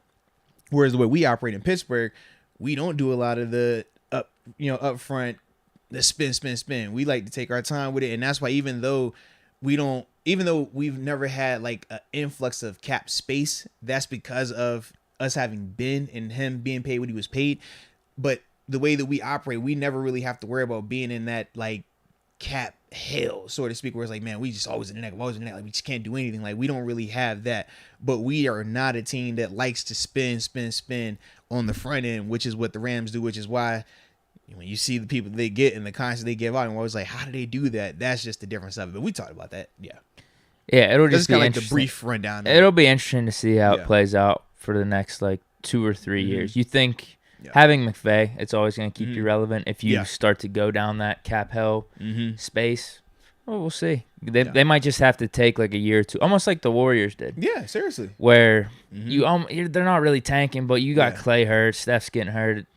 You know, it's a lost season, but you're building for the future in a way. And that might have to be what happens with the Rams, where they have to take a seat back for a year or two, but then they're right back in it to like Super Bowl contenders. Yeah, right and after it's that. right in a hurry. Yeah. Let's go. Say both ways work. It's just one, you have to hit on these players, whereas the other one is more of a longer play. It's more of the development game. That's why we live in the draft. They live in free agency. Yeah, think about it. They haven't had a first round draft pick past couple of seasons. They trade on them. I don't care about them picks. Yeah, you take them. We want a player. We want this guy right here. We know he can give us something. So worked out for him so far. No, it has. Let's go UW. Yeah, because I mean, they could not even win for the next 5 years. It worked. You won a Super Bowl. It worked. Who cares? You won a Super Bowl. One, went to 2. Yeah. I think I said this before on the podcast. There should be like a 5-year window a team gets after they win a Super Bowl. Fair enough. Yeah. Of like Rams could just have some bad seasons for the next 4 or 5 years. You won a Super Bowl though, so like Eagles are done. About done with that window. I think this year. Yeah. Right. It just seemed like theirs are so drastic though. I think because of how everything played out with Wentz and then them moving on from Peterson and how that ended as well, it just seemed so really weird. Really weird. They should have kept Peterson. But I agree. Sirianni, not doing bad things there. I would agree, man. Let's go UW. Deke out here slandering quarterbacks. Also, Lynn Swann is better than AB. I can't do that. I can't do that. I can't do that either. I can't. Y'all know AB, he's a mixed bag, but I can't do that one. AB is that guy. AB is legitimately in them like Rice conversations. This is a little bit different to me, man. And I'm talking about Jerry Rice. That's when I say Rice conversations. Yeah, he was. Yeah, he was. Tyler LaQuatra. What could have been though? Exactly. What could have been? I'm a huge Memphis fan. I have watched more Calvin Austin tape than the average Joe. He is special. Training camp will open a ton of eyes. Austin over Pickens. Ooh, okay. If that is the case, either way, it's going to be a great situation because I think both of these dudes are going to be really, really good in this league as long as they stay healthy and they continue to develop. But yeah, man, I talked about Austin, man, some of the things that really popped out to me about his route running, hands catching, and just how fast he truly plays. I agree. When more people get eyes on him, they're going to see it. They'll be excited. I'm excited about him. But yeah, once everybody else gets a chance to see him, man, yeah, you'll see exactly why the Steelers are excited and why my man Tyler's excited. Because, yeah, his route running, his hands catching, the speed, like he is such a fast player. And he plays fast, too. Talk about the difference between fast guys versus guys that actually play fast. He plays fast, man. So, yeah, I'm excited for everybody else to get a chance to see him. Russell Schwartz. I got Rocky Blyer on mine. Got blown up in Vietnam, then came back and won 4 rings. This is true. You talk about integrity.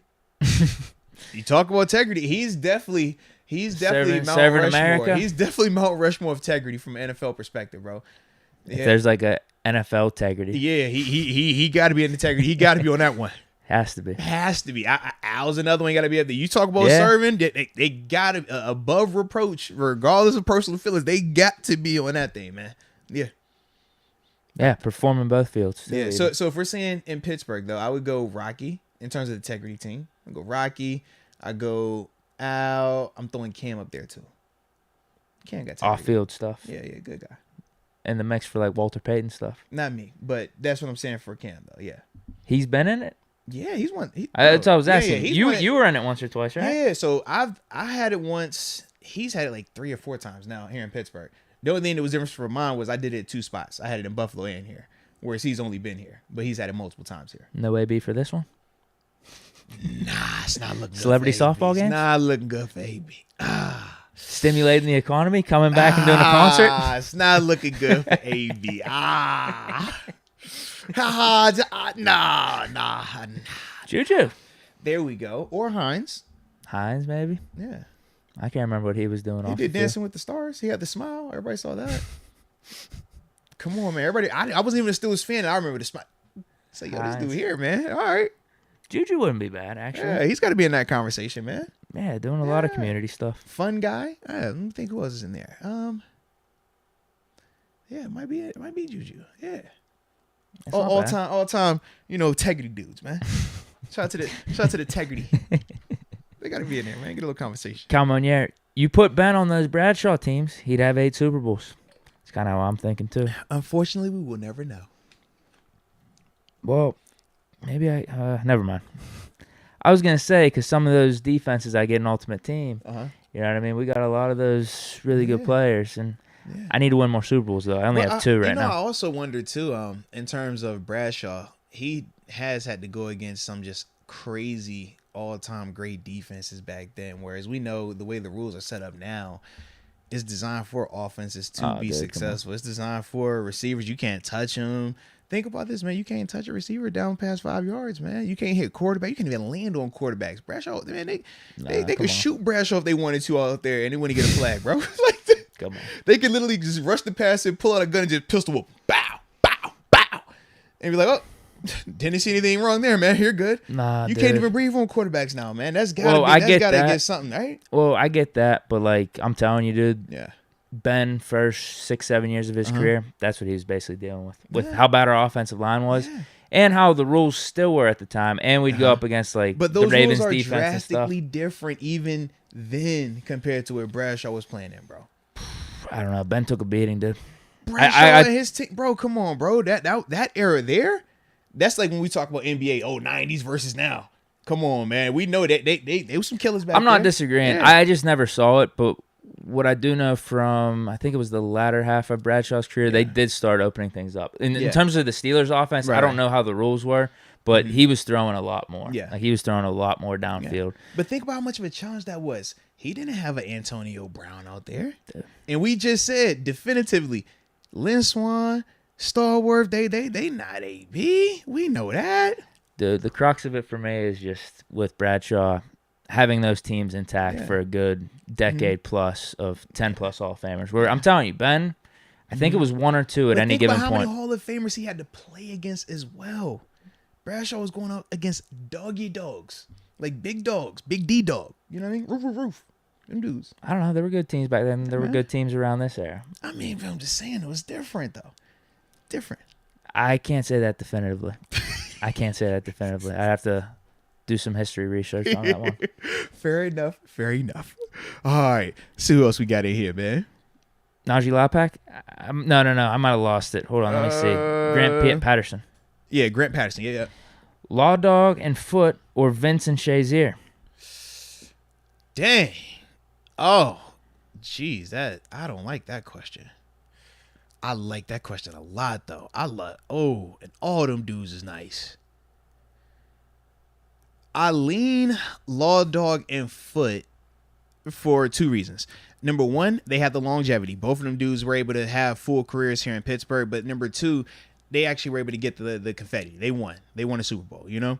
Law Dog 2 of them things. I think did Footy win 2 or did Footy just win 1? No, I think you got it flipped. I flipped it. Okay, yeah. Footy won 2.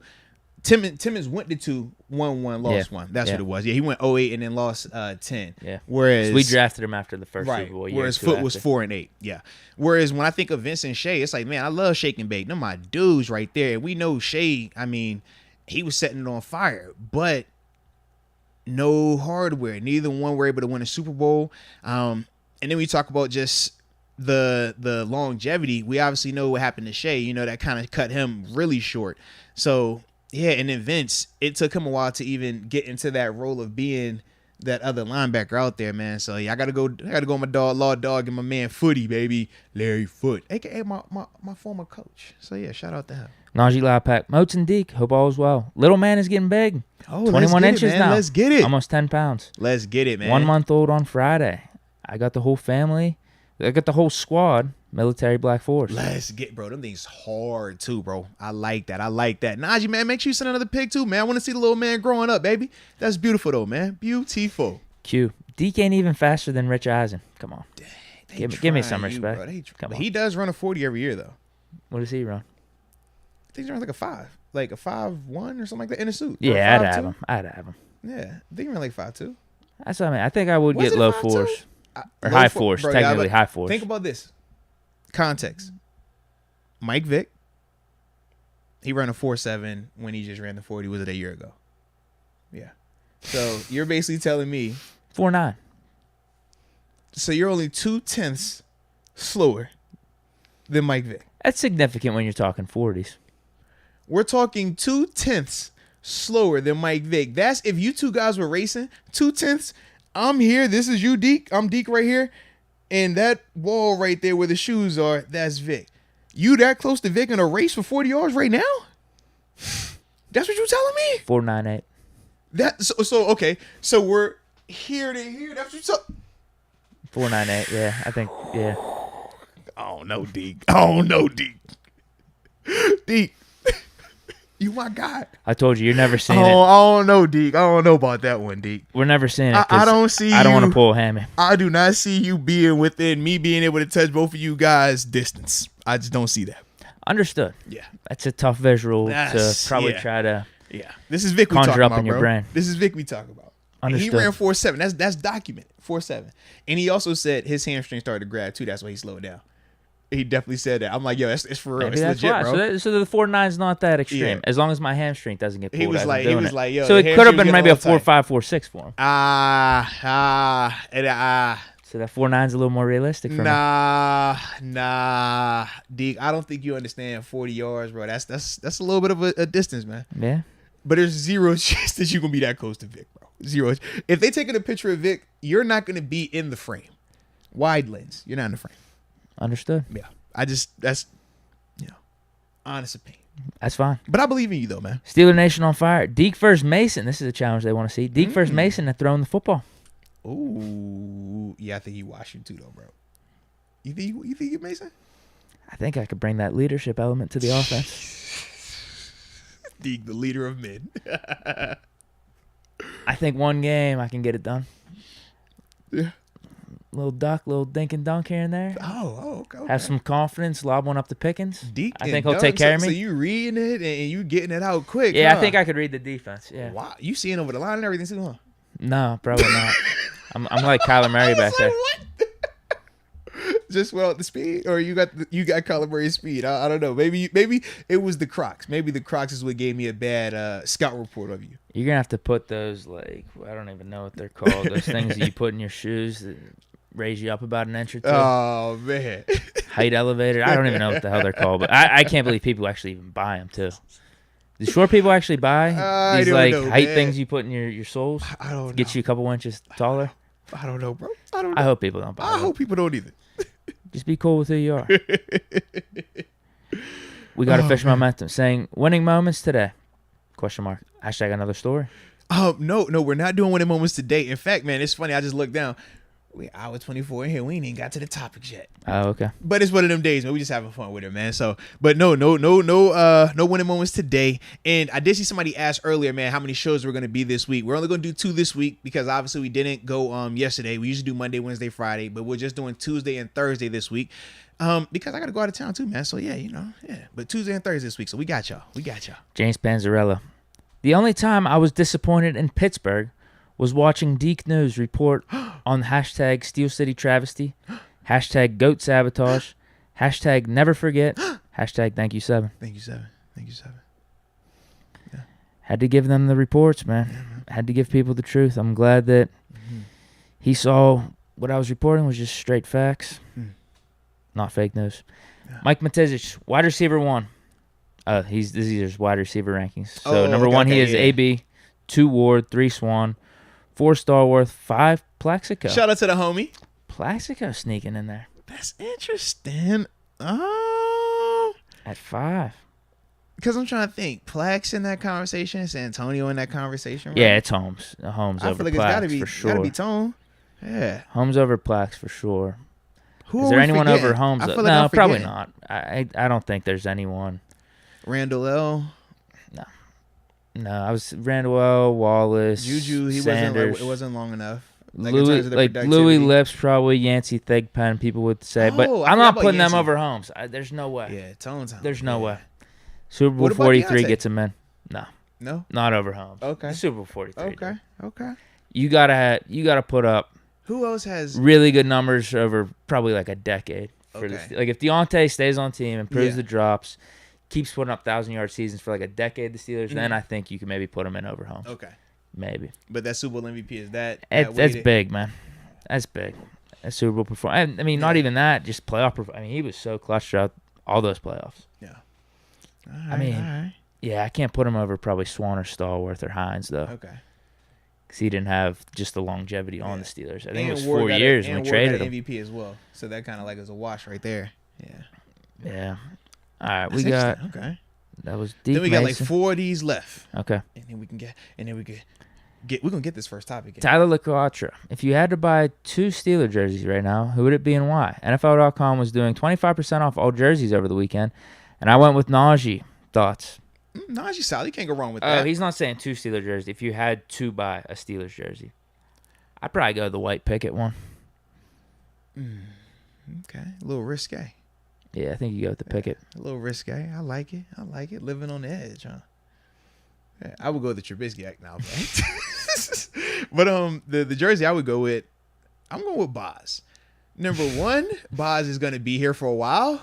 Number 2, Boz is a heck of a player. He's gonna, if he keeps doing what he's doing, he's gonna go down in that Steelers Hall of Fame and all that other good stuff that comes along with that.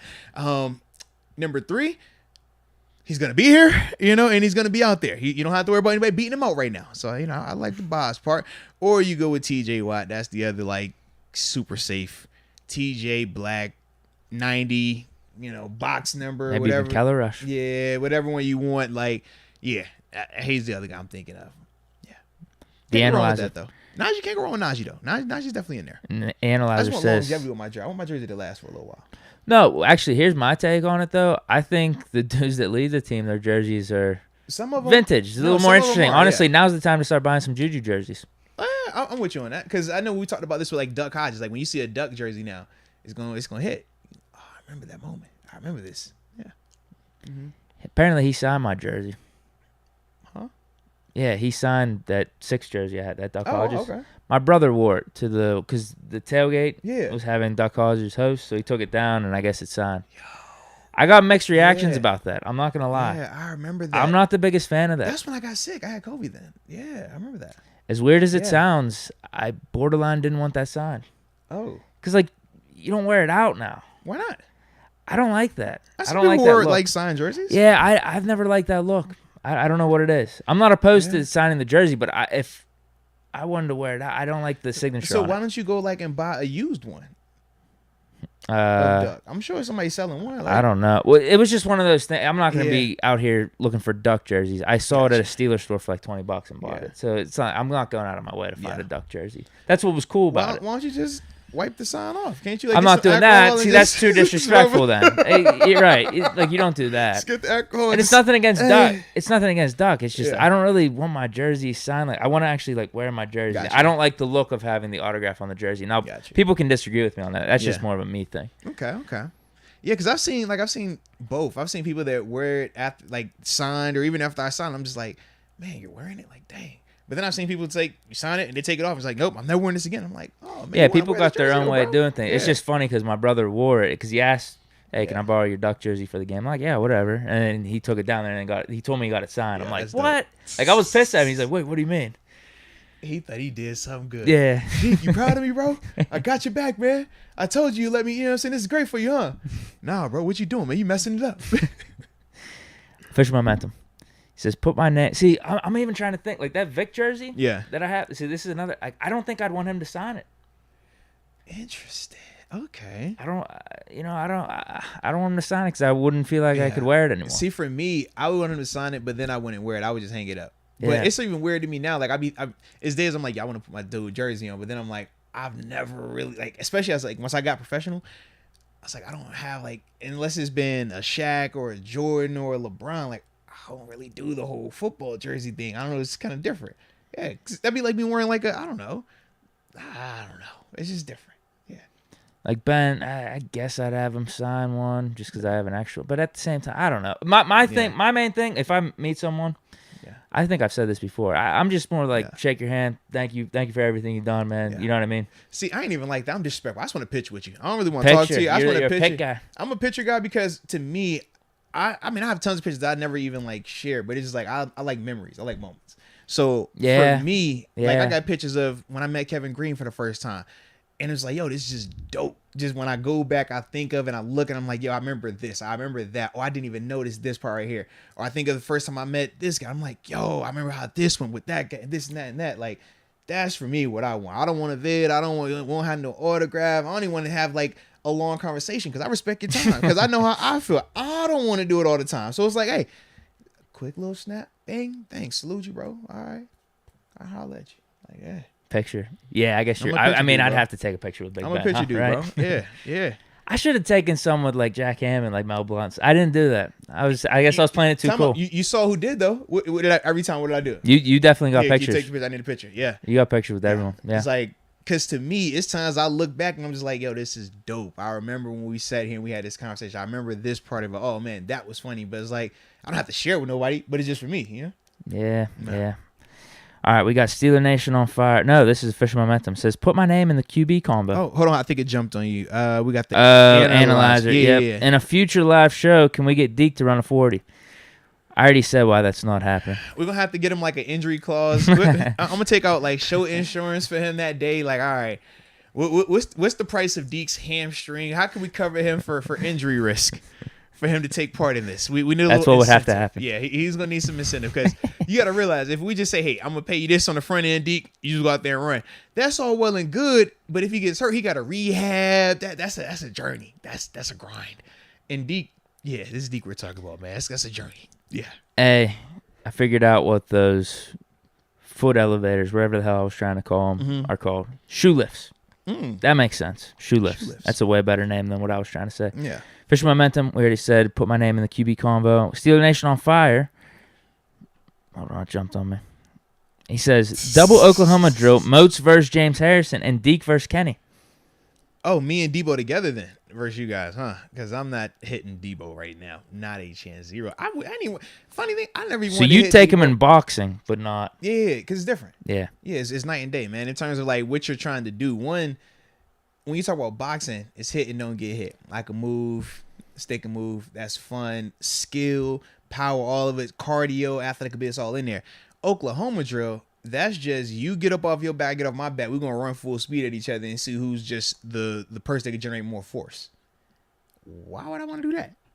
That'd be like, hey, you run into this brick wall and see if you can knock the brick wall out or can the brick wall knock you out. I ain't trying to do that, baby. Now, if you're talking about open field tackle drill, that's different. That involves more than just brute force. That's skill, speed, power, agility, everything. I'm more of a well-rounded. Give me the all-encompassing. D-boy is like that, just, that force just keeps coming. And you're like, all right, he's knocking out anything that's in this way. You get him to move laterally, it's a different conversation. So that's why for me, it's like, I don't mind the boxing part, but you talk about Oklahoma Joe. No, sirree. But what I was saying was, when me and him were teammates here in Pittsburgh, anytime it was a hitting drill, whether it was in practice or when we would do our pregame, I never would go with Debo. Never. In practice, depending on the mood, sometimes he chill, sometimes he just kind of like, all right, we're going to work together, take it easy, you take it easy, like cool, get a good look. But then other times, it wasn't like that. And especially on game day, we had a rule. Law Dog and Debo had to go against each other. Because, no lie, they have both knocked out guys prior to the game when we're doing our warm-ups. You know, we do a hoorah, hoorah. Before we get to that, we like to set the tone. So we're always over there. We do these hitting drills. So it's like back pedal, you fly down. Wah! All right, you run over here. Wah! It's like that. And I'm talking like guys are really firing off on people. Most of us now me, I don't like to do that. I'm like, bro, don't hit me hard.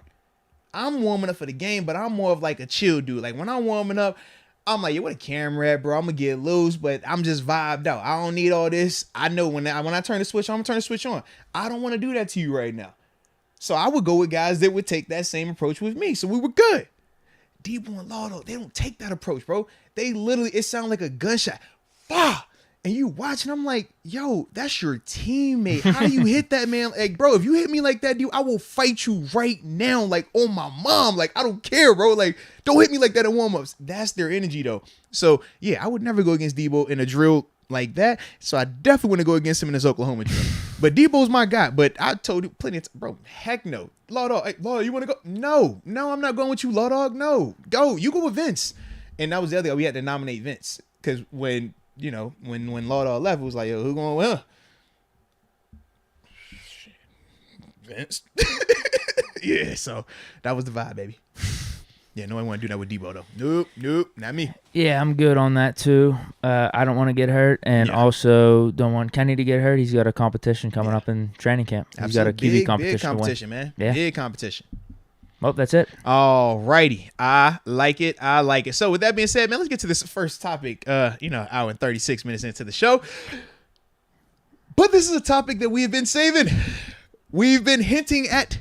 It's been on the docket for about, what, a week? A little bit over a week now? Maybe two. Low key might be two. But we wanted to have a discussion about who we think has a chance from the Pittsburgh Steelers roster to be a first-time Pro Bowler this season. So when we talk about first-time Pro Bowls, we know that doesn't include your TJ Watts, Cam Hayward, Minkah Fitzpatrick. It doesn't even include Mitch Trubisky, who has a Pro Bowl under his belt. So with that, though, man, it really got me intrigued. I was like, I kind of like when we think about the potential upcoming guys. I know we put those expectations on Kevin Dotson at one point. I think about the different guys. Yeah. I mean, even I think last year you were saying early on, hey, Onaji, he could be a Pro Bowler rookie year. He did. Yeah. And he did. He absolutely did, man. Yeah. So with that being the case, man, it's like, let's have this exercise. And this is for you guys as well in the chat. All right. So shout out to each and every one of y'all. And shout out to the fact that y'all been liking the vid, man. And if y'all haven't been, well, let's go ahead and like the video now while we editing, all right? But either way, man, we salute you for that. And if you're not subscribed, make sure you subscribe to the channel as well.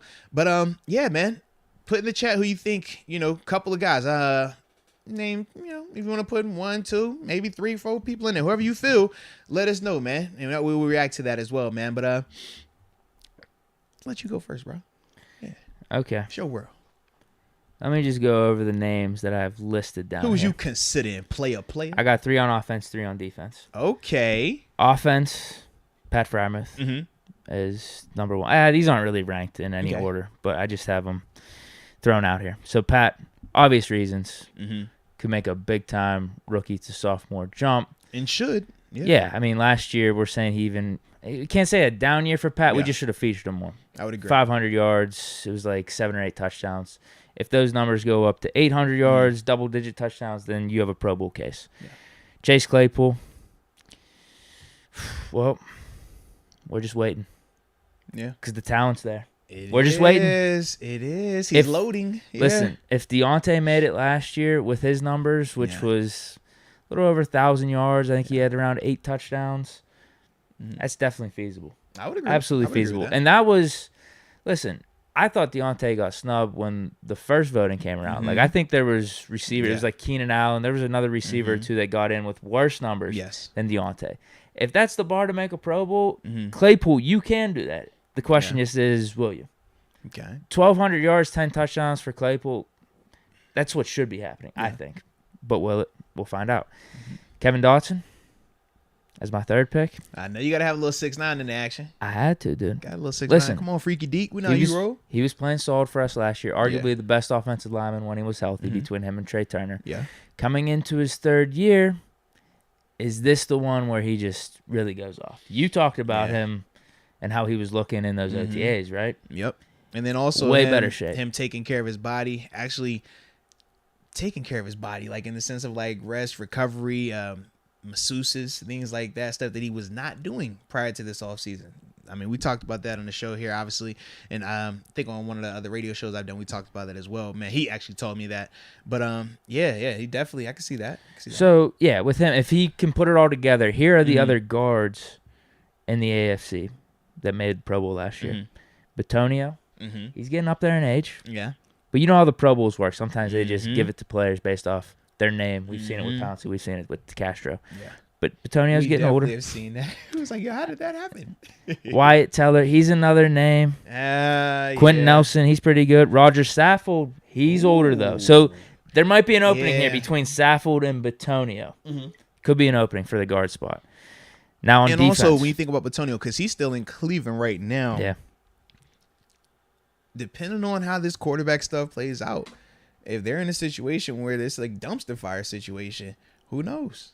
Yeah. Who knows? You know, that could open it up, because when it comes to offensive linemen, not everybody, because especially when they're having the fan vote, not everybody knows different offensive linemen that are good and stuff like that. So if your team is struggling to that extent, which theirs could be, if this Deshaun Watson thing blows up in their face, then that could potentially eliminate him from that conversation and give a guy like Dotson that legitimate opportunity. So defense, Miles Jack, for obvious reasons. And it's still crazy to think that between him and Mitch Trubisky, Mitch got the Pro Bowl, Miles doesn't. And we're like, yo, Miles is a monster. Like, we love what we getting with Miles, man. Yeah, for obvious reasons. Yeah. He's done really good already throughout his young career. He's in his prime. We got Brian Flores as a linebackers coach. He's going to be middle linebacker number 1 for us, so he's going to be putting up numbers. And what I think helps is the storyline of going to Jacksonville, now on the Steelers. Yeah, he's in a good situation. Look how good he is. He was always this good. And they're going to hit you with he was the last person to win a playoff game at Heinz Field. And then they get him coming back here and winning us another playoff game. Something like that. They're going to hit you with that. You know that, man. They'll do something like that. You know how they're going to do. You know the storyline, people. Kello Witherspoon.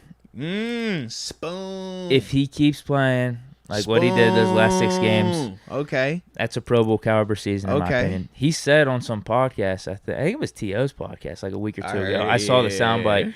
He ranks himself as a top 5 corner. Listen, if you play like you did those last 6 games, I'm with you. Listen, and even if you don't want to go top 5, I think top 10 is still feasible, because if you think 2 years ago in 2019 with Steven Nelson and Joe Hayden, we were considering either one of them as a top 10 corner. I think if Akello plays like he did at the end of last season, throughout a whole season, he's in that range for sure. No, at least. Fair enough.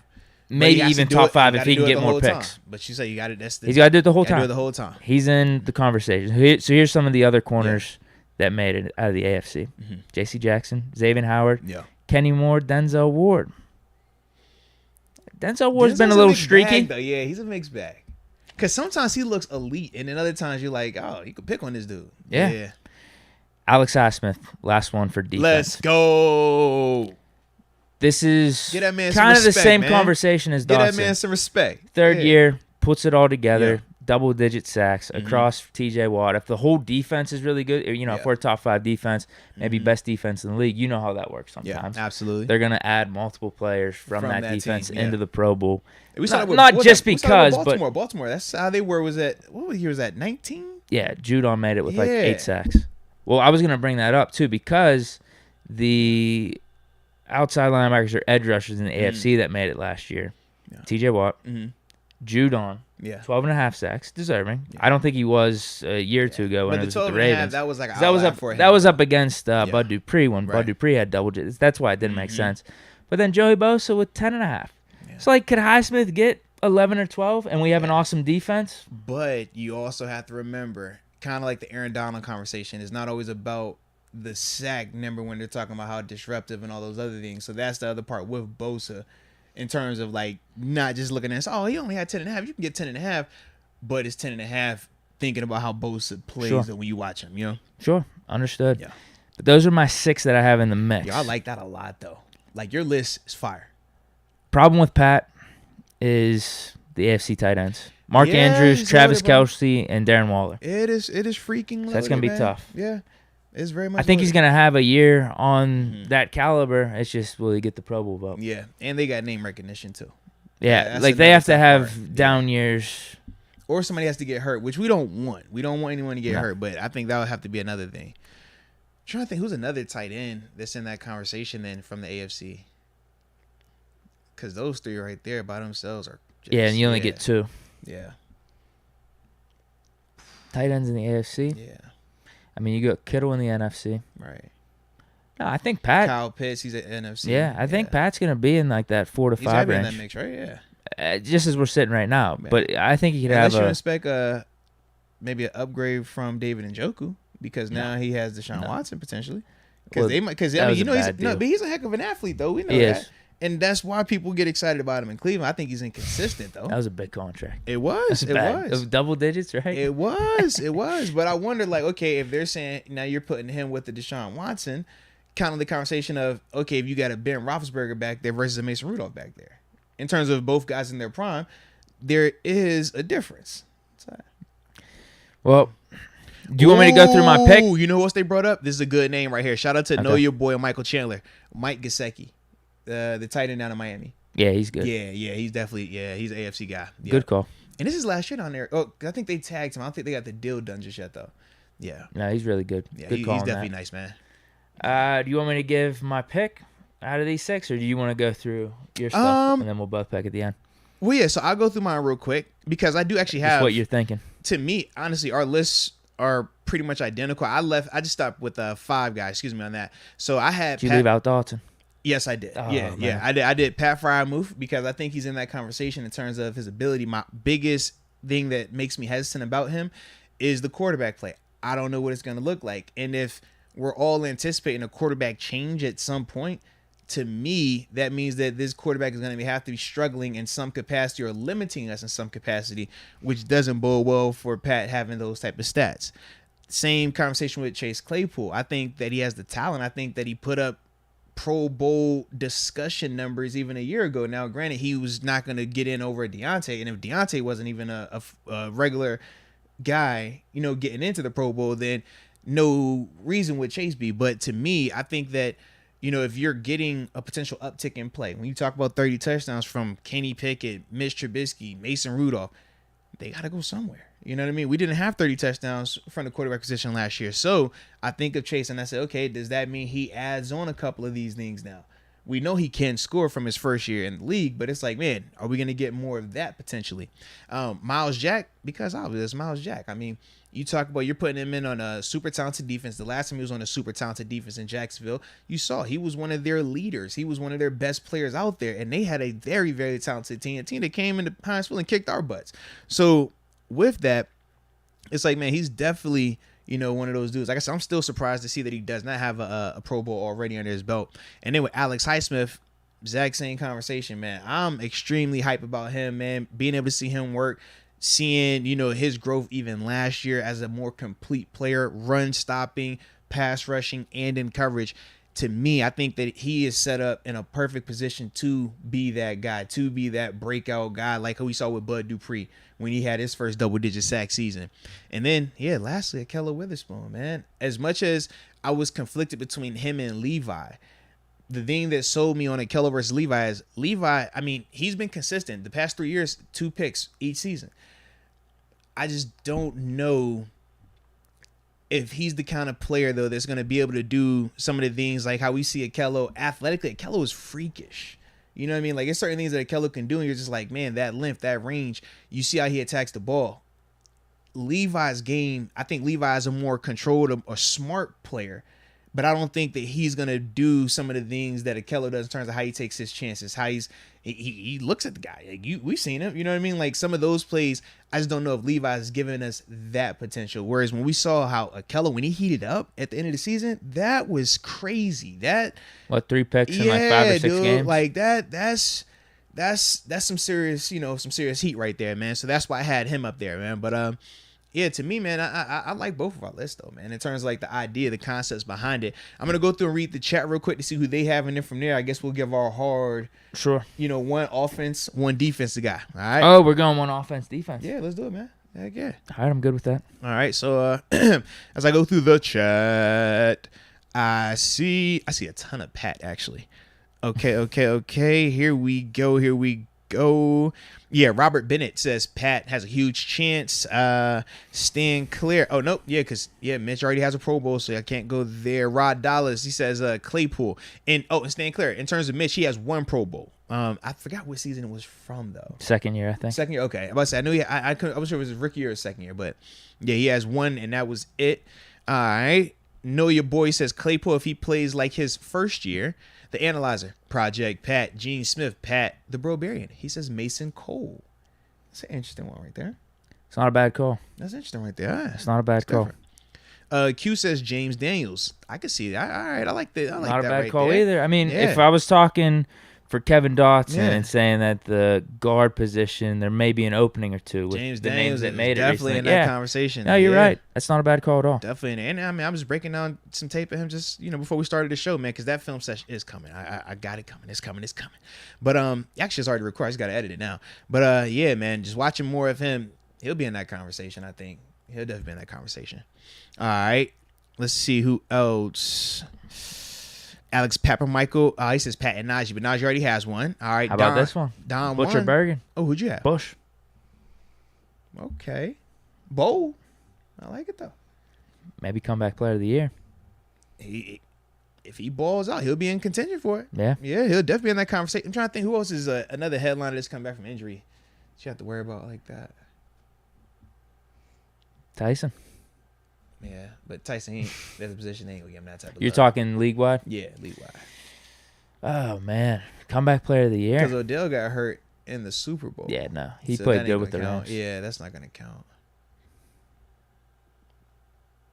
I can't think of anyone right now. Yeah, top of my head. I don't know why. Devin Bush. He's the front runner.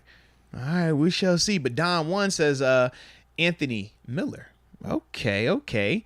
Michael Chandler goes Keller Witherspoon and Alex Smith. Let's get it. Stan Clear says, what about Gunnar Olszewski? Now, Gunnar was a All-Pro. I don't think he has a Pro Bowl, though. He was definitely an All-Pro. Right. Yeah. Well, that was like Deontay, his rookie year. Yeah. Deontay made an All-Pro as a return, man. Mm-hmm. But not a Pro Bowl. Yeah. All right. You're right. Just one All-Pro. Yeah, okay. So, yeah, okay. Maybe Pro Bowl returner. Well, all right. We shall see, man. Yeah, get us a touchdown or two. All you really need is a touchdown or two. It has to be on a primetime game, though. Prime time. And just be solid throughout the rest of the year. No drops. Yeah, you get you one on a Monday night. You get you one on a Sunday night.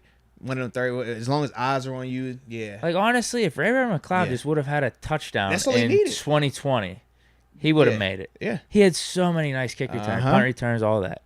He just couldn't close the deal. That was it, bro. He let the punter get him that one time. I think it was the Titans game, right? Yep. Yeah. That's all. It doesn't even be anything crazy. Yeah, you're right. It was him. Because I'm thinking of 19. Returns are so much more rare these days. Who gave us one? Yeah. Yeah, Deontay gave us that one against AZ. And that was what got him in. It was nothing crazy. That was what got him in, though. Yeah. Wait, he didn't make Pro Bowl, though, right? It was All-Pro. No, that's what got him the All-Pro, though. Excuse me. But still, you're in the conversation at least. Yeah, you got to have one, though. You got to touch that paint once. All right. Ooh, what about this one from Steelers Girl 517? She says Terrell Edmonds. That's tough. Safety position is loaded. Yeah, only 3 spots. And which you know, is 2 guys in the division between Jesse Bates and Minka. Yeah. Tyrann Mathieu. There's some other names you can throw in Tyrann, there. he's in where is he? No. Oh yeah, New Orleans. Yeah, he's New Orleans. So you're right. Yeah. Let me think though. Who else? AFC wise.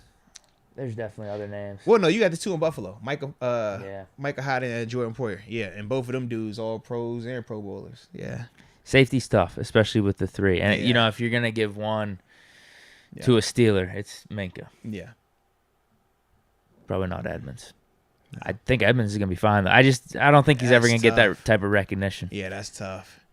I think it's going to have to be, for him to ever make a Pro Bowl, it'd have to be kind of like Ryan Clark. Not to say Ryan Clark didn't deserve his Pro Bowl. I get what you're saying, though, yeah. But, like, our defense is going to have to be historic for a good 3 to 4 years. And it's going to have to be in the middle of those 3 to 4 years where maybe people just start saying, man, Edmonds does a lot for this defense. He's putting up like 100-plus tackles, whatever. Yeah. Let's give him a Pro Bowl here. Yeah. It's going to have to be like that. You know who else? What's the homie, my dude in L.A.? Derwin James. Yeah, he's the other one. Yeah. Justin Simmons. He's the Denver. other one, bro. It's tough. Yeah. Safety's tough. I forgot about him, too. Yeah. Thanks for bringing that up. Chat saved us. Yeah. They had Justin. I was about to say, I did not think about, Justin's nice. But Derwin's that dude. Yeah. Yeah, because I'm trying to think. Yeah, because Buddha's NFC. Harrison Smith NFC. Yeah. Safety's tough, though, bro. Yeah, safety's real tough. All right, do you want to give your final prediction? All right. So for me,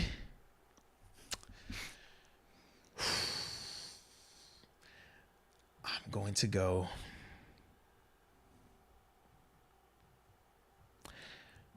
I'm going to go James Daniels. The chat convinced you. And Alex Highsmith. And this is my reasoning. Okay. I think the quarterback play hinders Pat and Claypool. And we already know they're at 2 positions that are loaded in the AFC. Tight end and wide receiver is a ton of talent in the AFC. And a lot of that talent is already paired with proven top-notch quarterback play, whereas we're still going to be trying to figure it out. Is that Mitch? Is that Kenny? Is it Mason? We don't know. We're going to have to, So I think that does hinder those guys. Whereas when you talk about James Daniels, I just think that, number one, he is a good player. That's why he got paid what he got paid to come here. I also think that he's versatile enough where you're talking about run blocking and pass blocking. He's going to be able to give you those things. And with Najee going off, which I anticipate him having an even better season than last year, well, they're going to be looking at James and being like, okay, well, he's the money guy. He's the interior part of this offensive lineman. He's the new guy as well. You point to him and say he's a difference maker because Dotson, Chooks, Dan, they've already been here. And when you're talking about the 2 new dudes, James Daniel, hey, we paid him more. So he's a bigger name, a more hot commodity compared to Mason Cole. So that's kind of how I see that thing playing out. And then, like I said, on defense, man, the reason I go with Alex Highsmith with Miles Jack, I think Miles is going to play well. But we know, in terms of the AFC, man, it's stacked with linebackers, man. You got a lot of dogs you can be fighting against, man. And it's just, as an off-ball linebacker, you're going to have like crazy splash too. And that's the thing where I just don't know if he's going to get those opportunities like that. Or not. I think he'll get the opportunities, but is he going to capitalize on them to that extent to beat out some of the bigger name guys? Whereas with Highsmith, we talked about it, man. Highsmith, it's nothing holding Highsmith back from getting 10-plus sacks. There is nothing that says he can't get 12 sacks. Anything over 10, that's going to have him in that conversation legitimately, regardless of how good or bad we look. And that's not dependent on anyone else. Whereas and I also think of how I've already seen him in some of these matchups versus some of these top tier left tackles. He's already holding his own, but it's just a position that you're not dependent on everybody else. Whereas with Akello, number one, he's going to be facing some of these elite tier wide receivers, these like one-offs. It's like, yo, who is this guy? Like, can he match it with that? That's his own monster. But then at corner, you still got to be dependent on some other things. Is the rush get in there? Did this quarterback get a chance to scramble? You know what I mean? Like, did they throw it your way to get a pick? Absolutely, yeah. So it's like a lot of that I think could hold him back. Whereas for Highsmith is getting one-on-ones because Cam and TJ are going to command attention. That's just the reality of it. So that's why I had James Daniels on offense, Alex Highsmith on defense. Listen, if I'm picking Claypool here, that means I really got to believe in you because that means I'm picking you over Dotson. Oh, yeah. Because I agree with you on your premise of like kind of taking an offensive lineman. Like if our line's improved, the running game's going, one of those dudes could make it, especially with, as I mentioned, Roger Saffold made the Pro Bowl last year. He's just getting up there in age. Maybe Batonio or Wyatt Teller doesn't make it this year. Something like that. Maybe there's a spot or two that gets open for a guard. Yeah. I really got to believe in Claypool, though. Yeah. And I do think if Deontay made it last year with the numbers he had, which were good numbers, solid, there's no reason Claypool can't exceed that. He's coming into his 3rd year. Yeah. he knows what needs to happen too. Mm-hmm. We've heard him in the press conferences saying, like, I got to stop falling on my feet, taking more of a leadership role, taking this more seriously. I'm saying 1,200, 8, 9, maybe 10 touchdowns for Claypool. That will get him in the Pro Bowl. I think he could do that. He's capable. This is like not something I think is so far-fetched for him. This is almost my expectation. Yeah, so if he just does that, that's a Pro Bowl season for a receiver. Yeah. So I'm going Claypool there. Defense, go Miles Jack. Ooh, okay. I think he's going to put up big numbers. Okay. And I actually do think the linebackers are a little weak in the AFC. Mm-hmm. Last year was Darius Leonard. He's a stud. He's not weak at all, yeah. I was about to say his name again. Darius Leonard. Mm-hmm. Second guy was Denzel Perryman to make it last year. Yeah. Had a little over 100 tackles, but then really did nothing. He had like no picks, no like forced fumbles, anything like that. Let me see. Who all was alternated out, though? Because to me, Perryman was not the first name up there, if I remember correctly. I think he was. Okay. If I had to bet, I'd say he was. If not, it was maybe just one alternate. For sure. Yeah. I'm just saying, like 100 tackles for Miles Jack, that should probably be pretty standard. Gets a pick or two. Yeah. If our defense improves from last year, we already talked about the storylines. AFC right now. I think a lot of them are in the NFC. Like Fred Warner, Bobby Wagner stays in the NFC. He did stay NFC, you're right. Deion Jones. Yeah. Yeah, I guess you're right, man. I think there's a good chance for Miles. Because you got Queen and Baltimore. Jeez, I'm going to have to look into that again. All right. Yeah, I think he's got a good chance. I think Patrick Queen is definitely one of them dudes in that conversation. Edmonds up in Buffalo had a down year. Matt Milano, I think, is going to be in that conversation again. Like, I don't think, to me, that Miles is going to have better stats, per se, than a Matt Milano. Because he gets those interceptions, and he's a volume tackler as well. Let me think. Who else? AFC. I mean, the Kansas City linebackers are good in terms of Bolton, but they're not putting up the numbers like that in terms of the turnovers and stuff. I mean, Miles is going to have a shot, though. He should. Yeah, I think he will, especially with Flores back there. I think our defense is going to be really good, and he's going to be one of the number one storylines for us coming up from Jacksonville. Yeah. He just gets over 100 tackles, gets a pick or two, maybe a little forced fumble, a little splash play, return touchdown, something like that. I don't see why not. He might even get more than that, more than 100, 120, 130. He's going to need some splash, though, bro. He's going to be on the field every damn down. I'm trying to think. Who's down in Tennessee? Nobody? No. Not Houston. No, yeah, all right. He's got a chance, man. I think he's got the best. I think he's got the best of chance out of the defensive players, at least. I do think Highsmith should get 10 plus sacks. I'm with you though. If like Bosa just gets double digits, they might just give it to him because it's Bosa. Yeah. And then Judon, for some reason, he's on a little bit of a Pro Bowl streak right now. But I mean, to Highsmith's credit, I mean, it could be TJ Watt, Bosa. Maybe Judon has a down year. I think between Judon and Bosa, one of those two could maybe be out, and that opens the door for someone like Highsmith. I like it, Keller. I think they're all going to have good years. It's just who do I think can get the Pro Bowl vote? I think there's going to be most storylines around Miles Jack. But you know what else I'm thinking, too? When they do the Pro Bowl, because I know all pro, they treat it as a 4-3 defense. What is the rules? How do they classify Myles Garrett? Yeah, good question. Because I'm thinking of him, and I'm thinking of Trey Hendrickson over in he made it in Cincinnati. Hold on. Are they classifying them as DNs or outside linebackers? I think there's a reason I wrote it down that way. Give me a second. Actually, let me sort this real quick to AFC. Because if they're adding them as DNs and they clumping them all together as DN / outside linebacker, just pass rushers, that's a different conversation there. Yeah. Well, that's hold on. They got Nick Bosa. This is NFC. Let me go to AFC. Give me a second here. I'm scrolling a little bit.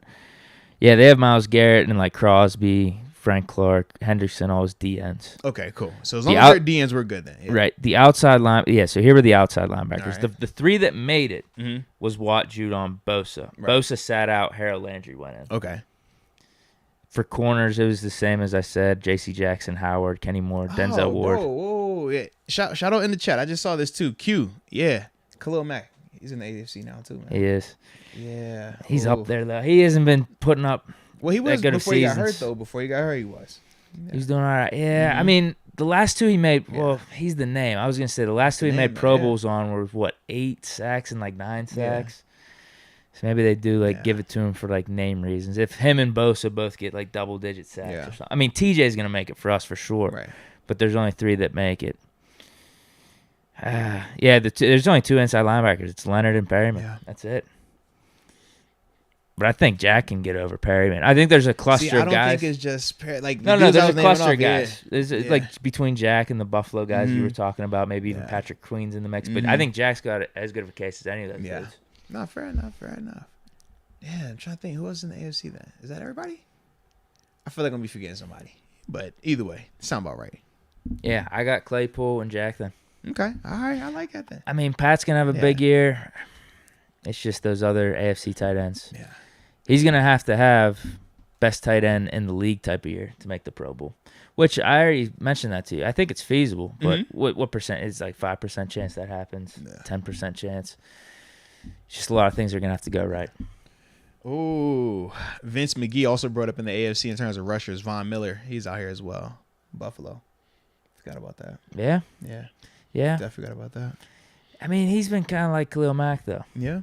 But if he does get, if he could just get 10, either him or Mack get 10, 10 they like that name man, recognition. Heck yeah. Especially with him going up to Buffalo. Buffalo's going to have a lot of games that a lot of people are watching. Yeah.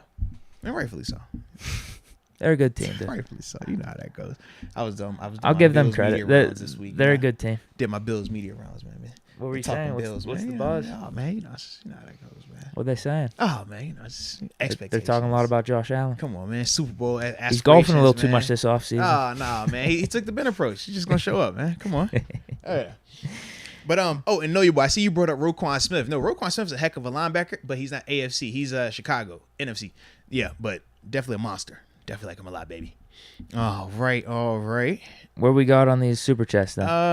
Let's see. We should be at. I'm at the analyzer. Upper Room Fantasy Room. Yeah. Yeah. Is that it? He says Upper Room Fantasy League. It's Quan's idea. Huh. Now you the fantasy expert. I don't know it like that. I'm retired, dude. But it is a good idea. It's actually a pretty good idea. Start. I know my man. Shout out to my man Damo, man. He always hold us down in the chat. I mean, with the homies, my trappers out there, man. My guys. Yeah, he's the administrator for our fantasy league. I don't have a clue about how to set any of that up, man. Yeah, that's why we need to rely on Deke for that. It's a good idea. I'm retired. I mean, it's something to think about. Yeah, because don't you gotta you gotta make rules and all that stuff, man. My headspace is way better with me not playing fantasy football anymore. Fair enough. But it's fun. That is a pretty good idea. I gotta give credit. All right. It's another way to bridge that gap. You telling me? It's something to think about. Okay. I just put it out there. Let's go UW. Says PH3. Oh, for the Pro Bowl. Ooh. Dan Moore and Highsmith. Okay. People are high. PH3 is bold. But which one do you think is more of a bolder call? PH3 or Devin Bush? Because we have both of those guys brought up today now. Wow. That's the bolder call? Yeah. Man, if Miles Jack wasn't here, I'd maybe say Harvin. But with Miles Jack being here, I would think if one of our inside linebackers is going to make it, it's going to be him. Mm-hmm. Harvin, I mean, both of them, Harvin and Bush, could have really good years. Yeah. I know they didn't have their best performances last year, but they have the talent. I'd actually say,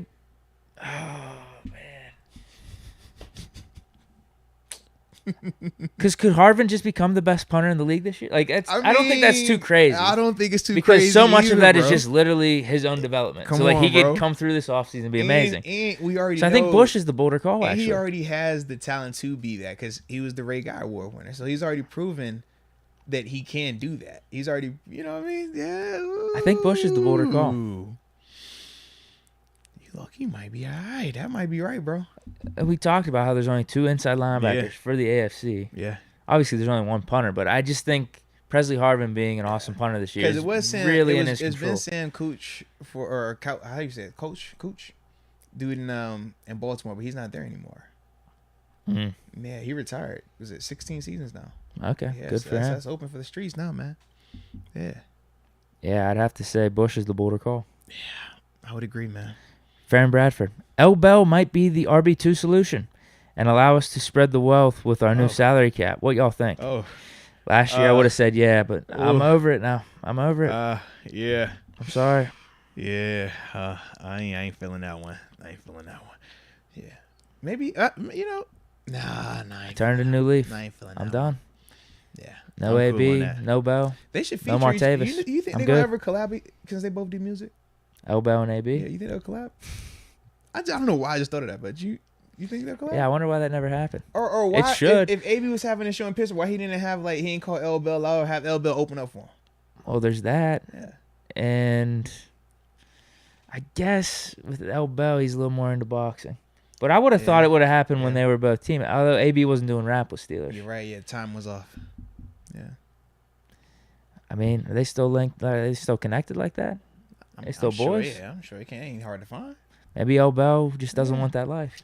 Ooh, You've mentioned he's more the low key guy. Yeah. A little more low key. Although he's getting into boxing. Yeah. I'm scared for him. I don't know who's he facing off against. I don't know. It just makes me nervous, man. He said he's real good. We all say we're real good until you're in there. That's all I'm saying. As long as you're not doing it against a professional, because there's a difference. Well, he was calling out Jake Paul. Well, how do you view him? That's all I'm saying, man. It's you think he'd do better with Jake Paul? I would feel more comfortable with him against Jake Paul, even though Jake definitely knows what he's doing. I would feel more comfortable with him versus Jake versus another professional.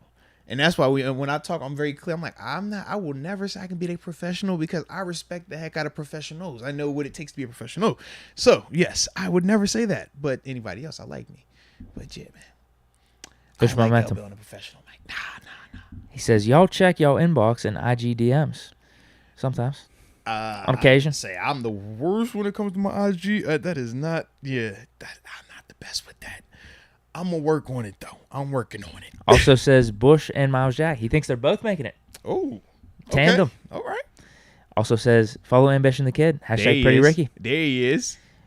And then he ranks the 4 best podcasts. Uh-oh. 4, I Hear Voices with Christy Carlson Romano. Okay. 3, The Office Ladies podcast. Oh, you ever heard that one? I have not heard it. I've heard of it. Okay. I think it's 2 of the main characters in the show. Pam's character. Okay. And I think it's Angela. They do a podcast where they recap all the Office episodes. Okay, nice. Pretty cool. Like I said, I never heard it though. But now I'm getting into The Office. I wouldn't do that though. I wouldn't want the behind the scenes stuff. You wouldn't? I don't think I would. It's just I like it for what it is. Yeah, I'm hit or miss with it. If I'm in the mood for behind the scenes, it's great. But if I'm not, it's I don't tell me. It's a certain thing. It's kind of like knowing a magic trick. I don't want to know the trick. Yeah. Don't tell me the behind the scenes. Let me believe that this was real. Yeah, exactly. Oh, wait. What? Today's Tuesday. Okay, cool. I was just thinking of... Right, bro? I was just thinking for a second. The new Star Wars is coming out tonight, so I'm excited. I researched too much for all this quick movement like that, bro. I'm going to have a heart attack right there, but you got to chill, man. Easy. Doesn't come out till 3 a.m., though, yeah, so I don't know if I'm making it up that late. 3 a.m., man. That's about a 3 a.m. challenge? I'm sorry. The 3 a.m. challenge. 2, The Pivot. Ooh, shout out to RC and the homies. But number 1. Uh-oh. None other than the Arthur Moats Experience with Deke. That's because we got Deke on our side. Come on, man. 13, man. You know what time it is? Come on, dude. Yeah, we at Nightmare on Anybody's Street, huh? Nah, they ain't come to see me. Nah, you got 13. It ain't even on a Friday. Tell them, man. Yeah. Well, we got some support from AJ Martinez as well. Thank you for that ranking. No, and definitely official ones. We appreciate that. Salute that, man. Heck yeah. Farron Bradford says, LOL, so no elbow. But out of all of the free agents, who could even come in and help us, to be honest? I think Mateo can be the in-house name that shocks people. Okay. So there were some names. What, Philip Lindsay? Yeah, we talked about him because Cohen is out of the mix now with him being hurt. Oh, man. And who is that? I'll look it up. Yeah, I literally just closed out that whole browser. I was like, I'm not worried about running backs anymore. We're good right now. Nah, Lindsay, David Johnson, Carlos Hyde, right? Yeah, those type of guys. Names, yeah. Wi-Fi's taking a while to load. Hey, chill on the Wi-Fi. Like, that's what you are right now? Wi-Fi's taking what was that? Wow. That wasn't a shot. Wow. It just happened. I'm streaming and everything over here. Everything look fine. The stream ain't choppy. Now you gonna talk about my Wi-Fi? It just happened. Wow, Deke, that's crazy. I'm just trying to mind that big time business. Disrespect? I invite you to the golf outing. You're a celebrity, and you turn around and hit me with the, oh yeah, okay. Oh yeah. Bing! Wi-Fi that, Mr. Moats. That's crazy. That one hurt, huh? Man. That I felt that. That cut me. I was, Deke, go, take, man. But it is all the same names that I just mentioned. I mean, David Johnson, Devontae Booker, Jalen Richard, Carlos Hyde, Malcolm Brown, Latavius Murray, Devonta Freeman, Peyton Barber. I'm good. Question: would you trade for one? Trade for a running back? Guy, but a high quality RB2. Maybe he is a starter on somebody's team, but we don't view him. I think of like in the situation of in Buffalo, right? You got James Cook, you just drafted. You have Devin Singletary, but you still have Zach Moss there. Trade for Zach Moss. You still like that type of that'd be fine. Yeah, because like to me, Zach who would you want out of him and Singletary? I think Singletary fits our offense better, but I think Buffalo values Singletary more. So I would go with Zach Moss because to me, he would fit. He would be a high end 2 for us. Very similar to how he was being successful in Buffalo. He was just kind of inconsistent at times, which is why you bring in a James Cook up there, and now he's like the third guy or potentially the odd man out. So that's the part for me that I say is like, man, I could think of a guy like that. Not to keep bringing up Buffalo, but he just popped in my mind. What about that dude with the Packers that they drafted last year, who I was kind of high on coming out in the draft, Kylan Hill? Oh, yeah. He's not going to find anything up there with Jones and Dillon as like the top 2. So, maybe we get him for a little 7th-round pick. Know your boy brought up Indianapolis because, they were stacked with all those running. Because Mack is not there anymore, but who's the other 2 guys they still had? Obviously, Taylor. Yeah, but it was another dude. Because remember, they went through like 2 or 3 different dudes that one season for them, man. Yeah, I don't know. Nah. I don't know who their second back is, to be honest with you, after Jonathan Taylor. They've maybe like a little scat back or something. Brought up Darrell Henderson. Don Juan brought him up from the Rams. No. Not as the main guy, but when we're talking about as a number 2. It doesn't kill us. Yeah. Listen, if we're targeting a guy, I'm assuming the Steelers really like him, so I'll go with it. Okay, Indy signed Phillip Lindsay. Yeah, so Lindsay's not even available anymore. Hold on. I'm drawing a blank on the name. Let me get him up. Let me get it. Come on. See, my internet work fine on my side. How about that, sucker? Now, I don't think Green Bay would do it, but I was saying, what about was AJ Dillon? He would cost though. It would be a little bit higher. There's no way. I think they're going to feature them. Though. I think they're going to feature them both so much this year, with them losing Devontae Adams. Oh shoot, you're right. Devontae is gone. So I think they were even featuring Dillon a decent amount last year. Oh, and that's the name right here, Naheem Hines. That was the dude in Indy that I was talking about. Hey, shout out to the chat. Y'all are on it, baby. Y'all are on it, man. Salute y'all. But yes, he's the one I was thinking of. Yeah. Cheap, but very streaky at times, man. He had a nice little run in Indy, man. Yeah. Kenyon Drake. Where the hell's he at? Raiders. Raiders, yeah. But he's backing up Jacobs, but then he's got a bad contract. But if they're willing to take on the contract. Yeah, that was a weird scenario why they signed him. Really weird. But whatever. Teach their own. Yeah, sure. I don't care. Bring in a second running back. I don't care. Make sure it's cheap and make sure he's decent and he can actually fit a role. I don't think it's like that complicated. I don't really like the names that are available now though anymore. That's why I started to say let's trade for somebody. Like go out of your way to get those guys. Nah. But if you at the end of the day, if you sign one, it's like it's not hurting us. We already got a stud in Najee. It's just a dude to at least maybe try to elevate the other guys around, bring in some competition for Snell, McFarland, Durant, whoever it is. All right, we got a lot of super chats coming in here. All right. Fish Momentum says Deke's band featuring Moats and me. Oh, hey now. Hold on. I can't sing. I'm a hype man. I'm like Diddy. I'm just dancing on the stage in a shiny suit. AJ Martinez says from the pit to the palace. Oh, hey now. Official Momentum. Ambition Live at Imperial this weekend. Uh-oh. I know you pulling up, right? If you guys didn't mark it on your calendars, don't hesitate. AJ Martinez. Moving up on the super chat. Cash. LOL. Official Momentum. Jeremy Irons. BTS. Be prepared. Behind the scenes. You know he ain't singing it, right? Right. Yeah. I think I remember. He started singing it, and it was like his voice. It was just 200 because he smoked too much cigarettes. I don't know if you remember that, bro. Official Momentum says, I listen well. From the pit, not the palace, versus Skip Bayless. Shrimp Bayless versus Shrimp Bayless. Man. AB versus Skip in a boxing match? Is that what he's saying? Oh, I thought he was saying the songs. Pit Not the Palace versus Shrimp Bayless. AB song versus L Bill song. Yeah. Is it called Shrimp Bayless? Yeah. Or they just drop a line? No, it's called Shrimp Bayless. But this is like when Skip was taking the shots at L Bill and all that stuff during that. When he was holding out? Yeah. So you gave him that Shrimp Bayless, man. I told you, I'll take AB over L Bill. From the Pit Not the Palace. Yeah. In terms of rap. Oh, that's a good question. Official Momentum. Will Ben be at a home game this season? That is a good question. I do not. I feel like he will be. Monday night game or something. Yeah, it's gonna be one of them like big one, November, December time frame. He'll come out. What there. is it, in the box and like a camera just pans to him, or is he on the field at like halftime or something? Nah, in the box. In the box, yeah. Just chilling. And then the next time will be like when they're honoring him. Yeah. Yeah, when are they doing that? I don't know what's the rules on that. How many years does it have to be out? Is this, you're talking about the Hall For of the Honor? Steelers one, yeah. Because he'll get. I feel like depending on the time frame, he should get into that one before he gets into the regular Hall. Yeah, I guess it just all depends on Yeah. the timing, because he should just be in this year. That's what I'm saying. Yeah. But To me, maybe if they want to wait the 4 or 5 years, whatever it is, maybe you just do it both like they did with Faneca. Hall of Honor and Hall of Fame. Yeah. Was Cowher the same way, or was Cowher Hall of Honor before Hall of Fame? I can't remember. Maybe you just make that the season of Ben. He gets into the Hall of Fame, you honor him Just that do it all season the as same. well. Yeah. Maybe that's it. For sure. Fish momentum. Another call, another story. Hashtag how about Thursday? Oh, so now it's Momentum Thursdays. Yeah. All right. I like the flexibility with this though. Very, very diverse. Very, very fluid. Shout out. He says, better score, Jeremy Irons or Jim Cummings? You're more of an expert on that than me. I I'm can't going answer. with Irons. I would go Irons there. But I don't discriminate. Either way, it's all good. Michael Chandler, trade for Miles Sanders as RB2. Miles Sanders. Where is he at right now? Am I Eagles, tripping? but like, no, you're right. Philly, yeah. Did they bring in another No. running back, or am I wrong? It's like, why would they trade him then? Yeah. I'm actually interested in this, because whenever I saw that, I'm like, all right, yeah, he could be a nice compliment to Najee, actually. He's going to be starting out there.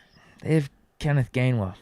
I mean, yeah, they're not trading Miles Sanders. Miles Sanders. Miles Sanders, look-key, all right. Yeah, he's good. Yeah. Kenneth Gainwell is their second, so no, you're not trading Miles Sanders and putting the dude you just drafted at number 1. Yes, I don't got that one. Unless you drafted him in the first 2 rounds or something, but they didn't draft Gainwell there. Yeah. All right. So you ready, man? Yeah. Let's get it. We are going to get through 2 topics today because Okay. it's 6:21. So this will be our final one. Okay. Let's get it, though. Who of your Pittsburgh Steelers, which players have the most to prove?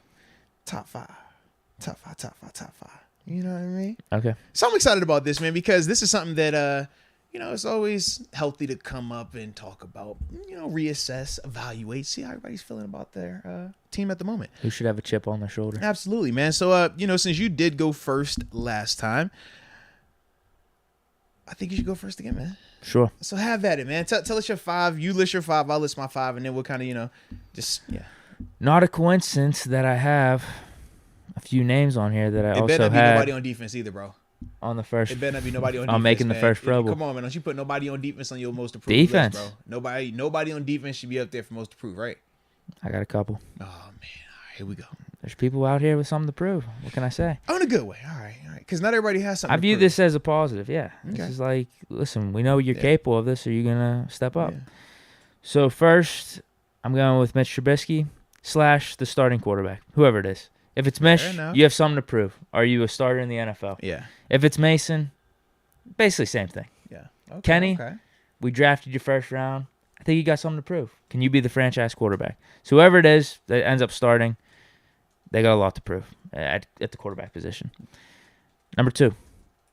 This is no particular order. Although I'd probably have quarterback 1. Let me think of who could be number 1 between quarterback and someone else. I got someone else in mind. All right, but anyway, second on my list, I have Kevin Dotson.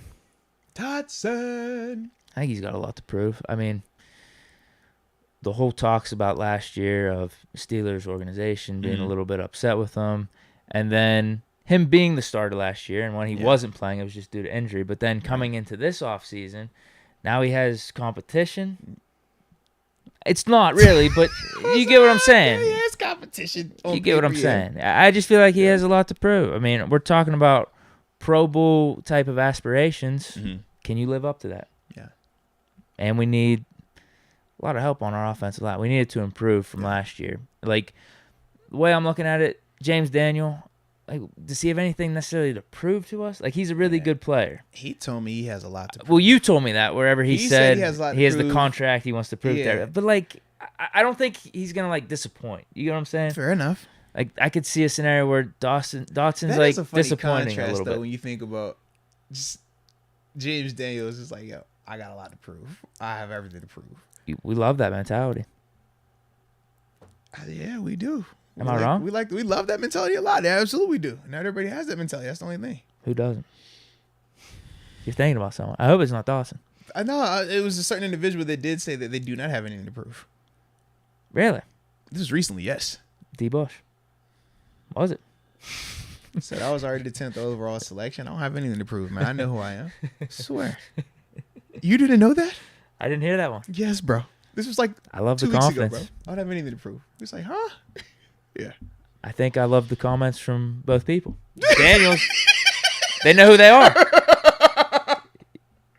I think that's what I like. How you was like, yo, we like that mindset, right? We do. It was like, yeah, we do, but, there's a contrast. We got the yin and yang right now. Devin Bush's angle on it was good, though, saying, like, listen, I'm confident in who I am. Yeah. Yeah.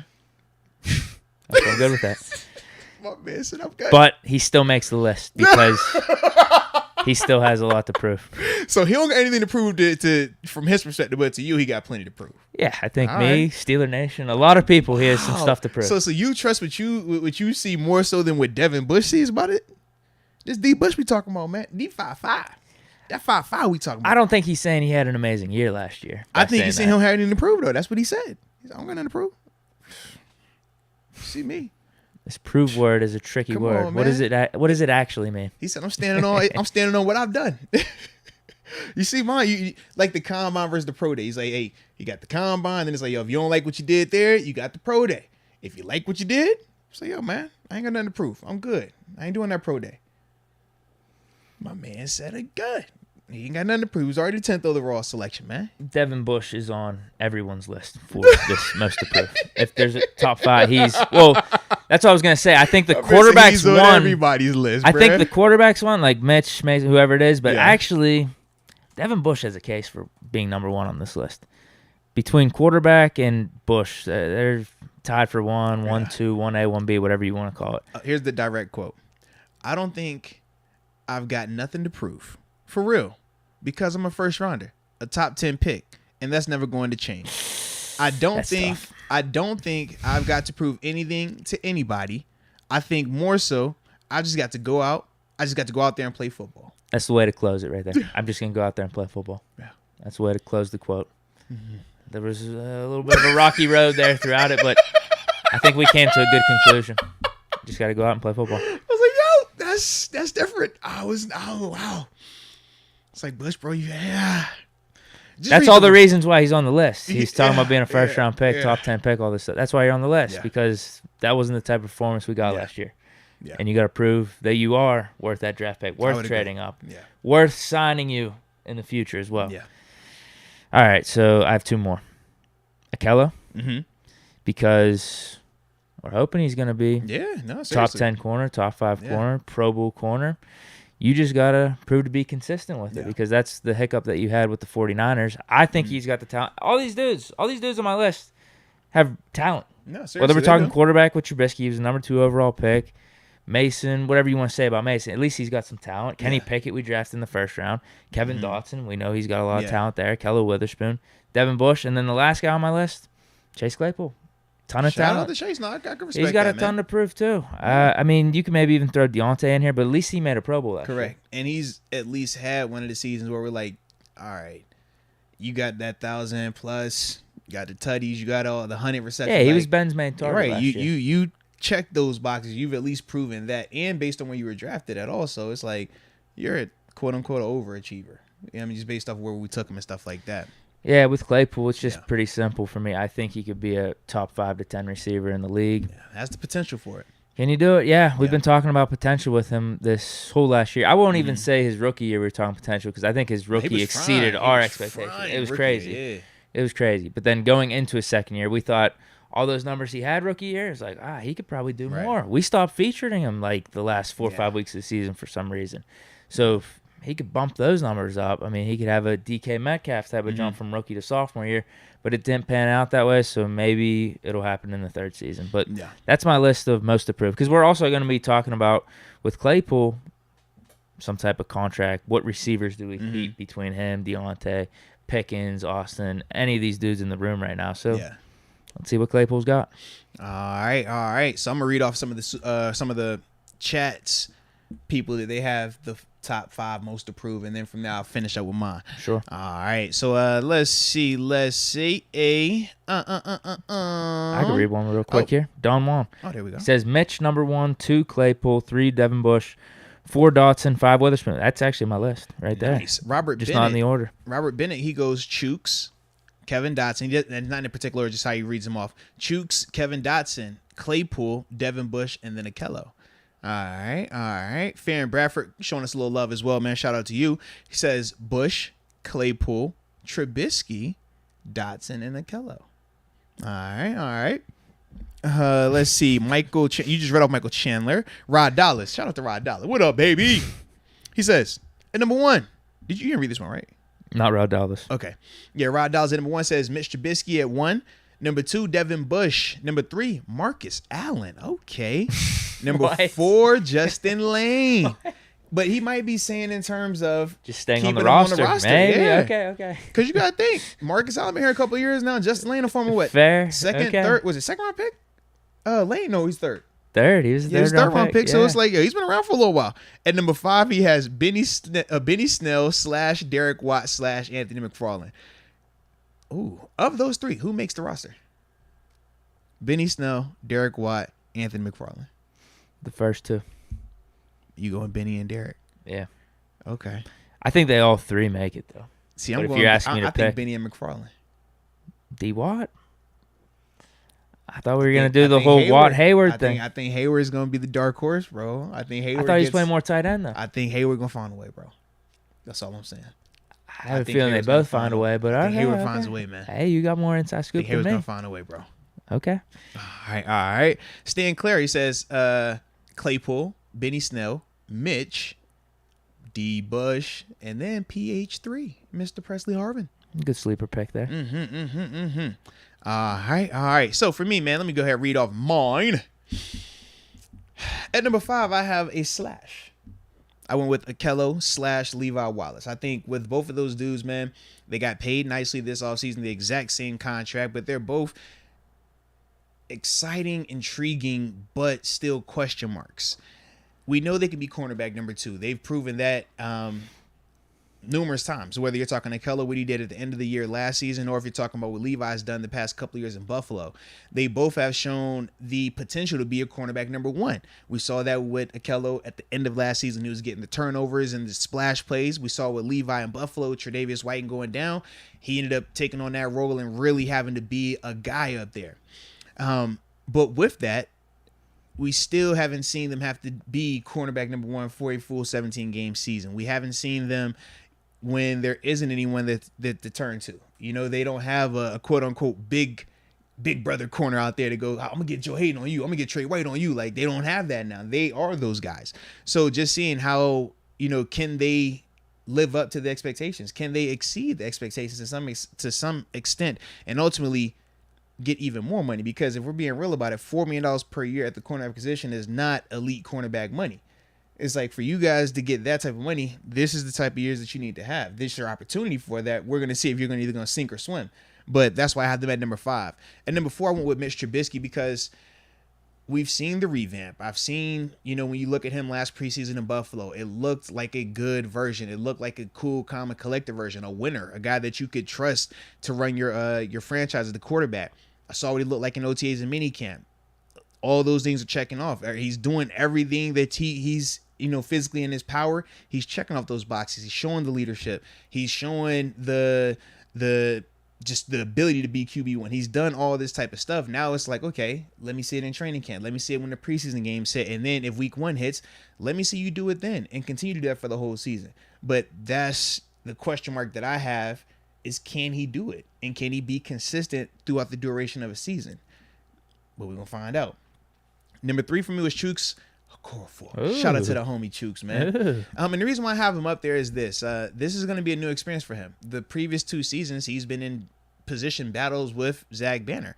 First year, he lost it. That's what the team did when they put Banner out there. Obviously, Banner got hurt two quarters in, but he had lost that. Then even last year, we never really got to see the full competition because of Banner coming back from the injury and stuff like that. So it was always interesting to see, okay, that's you when you know you have somebody that's in competition with you. That's you when you know, hey, man, this guy might even beat me out before.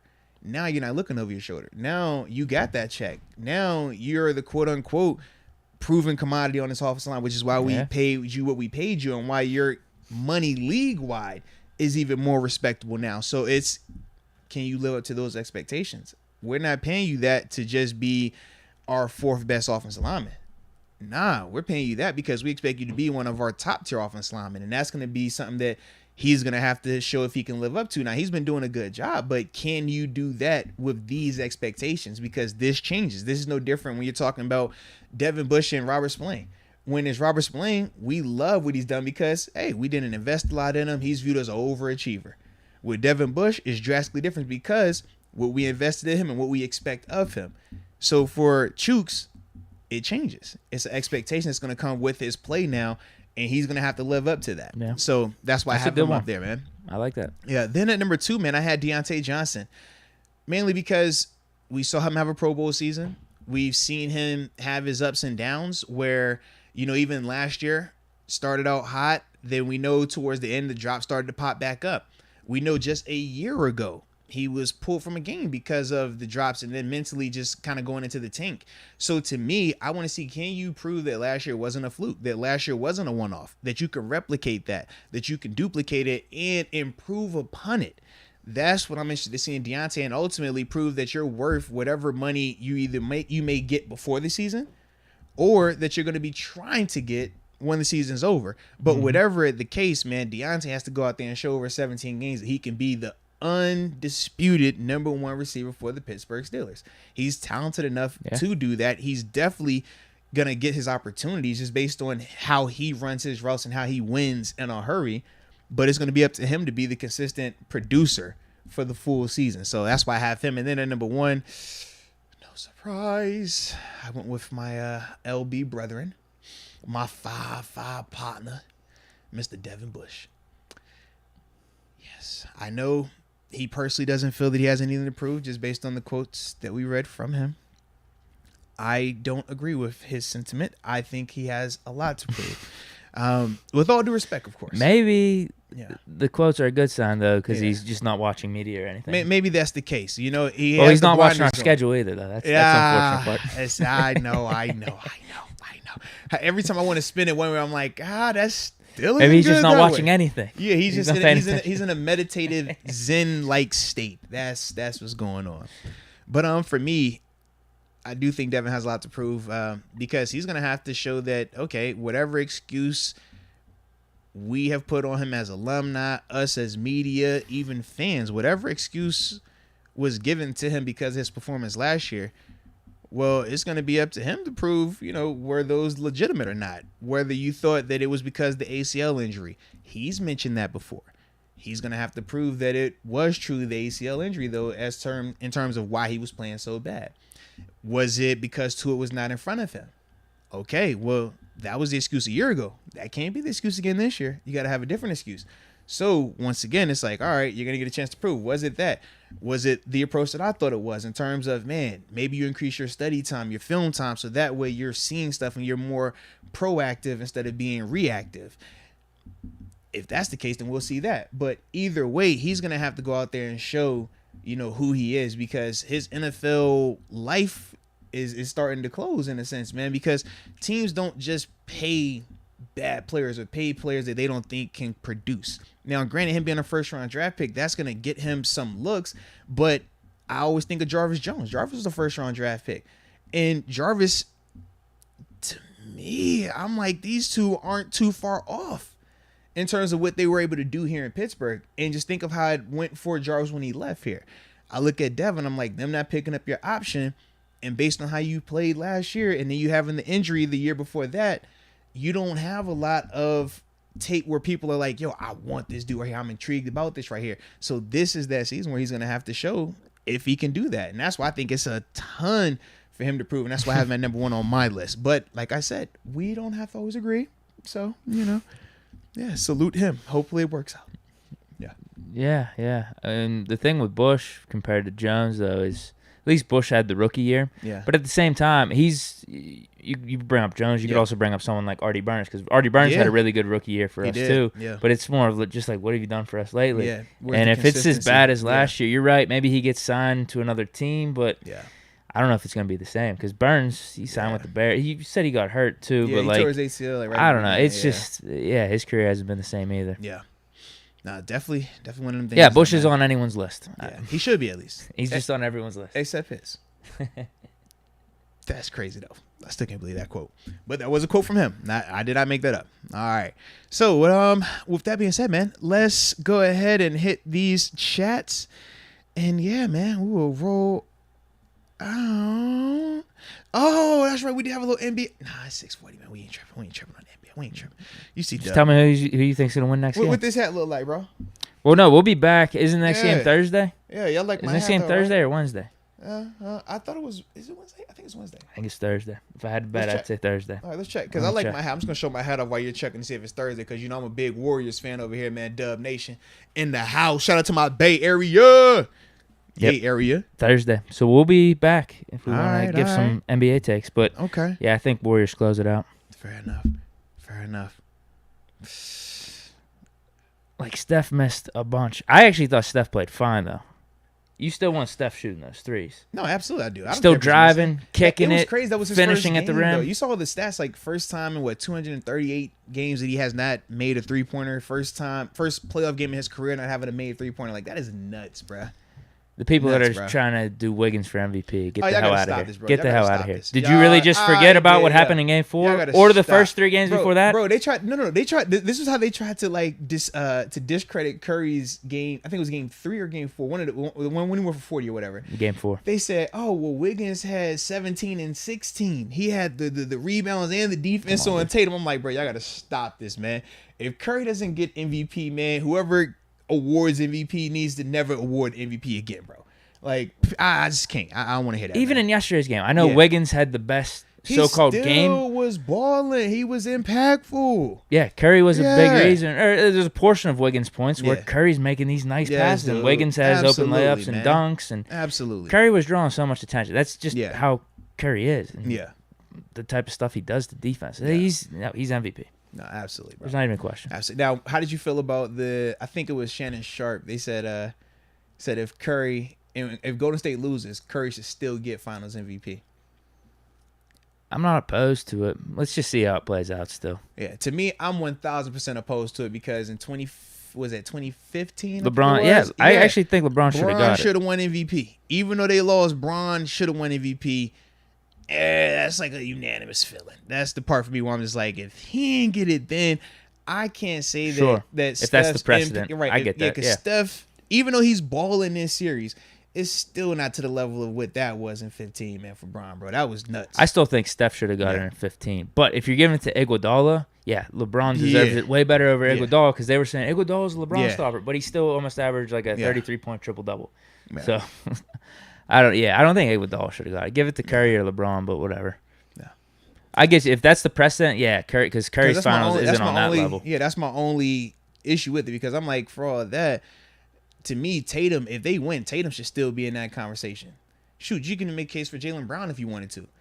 Even Marcus Smart to an extent, now that'd be a reach. But to me, if we're talking about giving it to a loser, I don't like how that sounds either, but like giving it to somebody on a losing team, I'm like, these are 3 guys on the winning team that are doing enough, putting enough together that they would be in consideration. Because I look at Marcus Smart the same way Iggy was in 15 when he won it. Because Marcus Smart's still getting 20 a game, low-key. He still had 20 last night. Like, and the defense is there. So that's why I'm like, man, I would still go that route before I give it to Steph right now, man, as a losing team.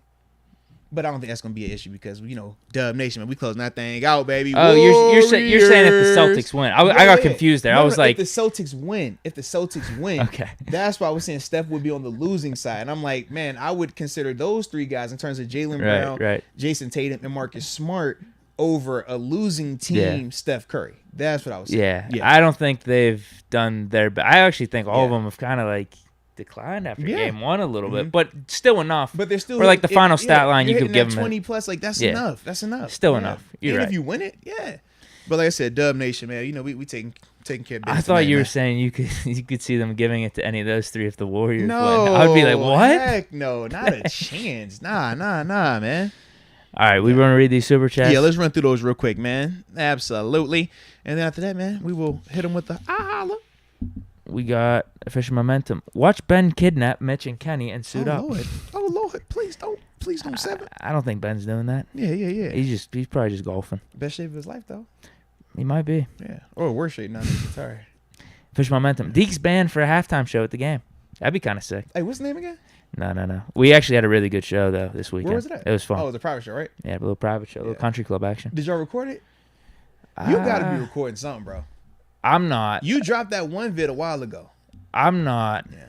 Yeah. No, we didn't have any videos being taken. We've been recording the audio though. I think we got this whole new setup. Yeah.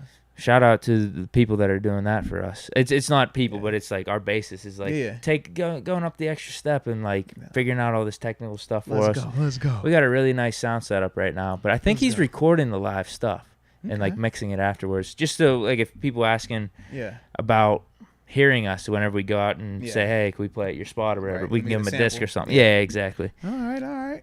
So I think that's so if I was trying to have you guys play, could I get the name then? Where? At your house?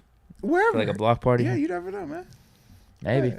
What's the name again? Where are we playing? What's the website? Stage AE? You got a website? How do I book you? Nothing right now. We could talk about that off the mic. All right. Yeah. But Official Momentum says Ben stories. He also says Lynn Swan stories about Kiesel. We know about those, yeah. Kiesel story, yeah. Fair and Bradford, Bush, Claypool, Mitch, Dotson, and Akello. That's for, I think, most of the proof. Yeah. I got some similar lists to the chats today. Seriously. Shout out to Fair and Bradford right there. Everyone's on the same page here. Yeah.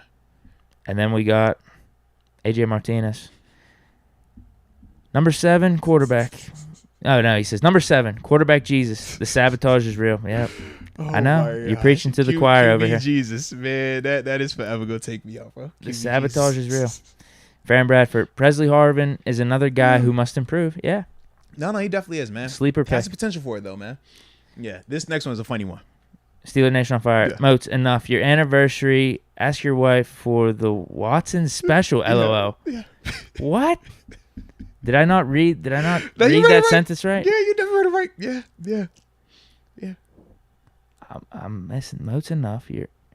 He's missing like a verb or something. He's definitely missing a verb, but he's asking like when I had my anniversary with my wife to say I want the Watson special. I personally don't want the Watson special. I'm good because clearly after the fact something is off. It's a little disconnect. I want the wifey in Big Daddy everyone 55. Knows what happened. You know what I'm saying? Yeah. Something there's no confusion. What to say? I don't want to laugh and make light of it, but I'm like, it's clearly some type of confusion that's taking place in his love life. You know, I don't want that confusion. I love the fact that there is no confusion with me and my wife. Whenever we like to be intimate or show each other our affection in any capacity, there's never any confusion afterwards. Never. In fact, I don't even like to talk about past feelings, but because, I never kissed a young lady before I met my wife, Saved myself for her my whole life. Never dated, never anything. Wow. I just saved myself.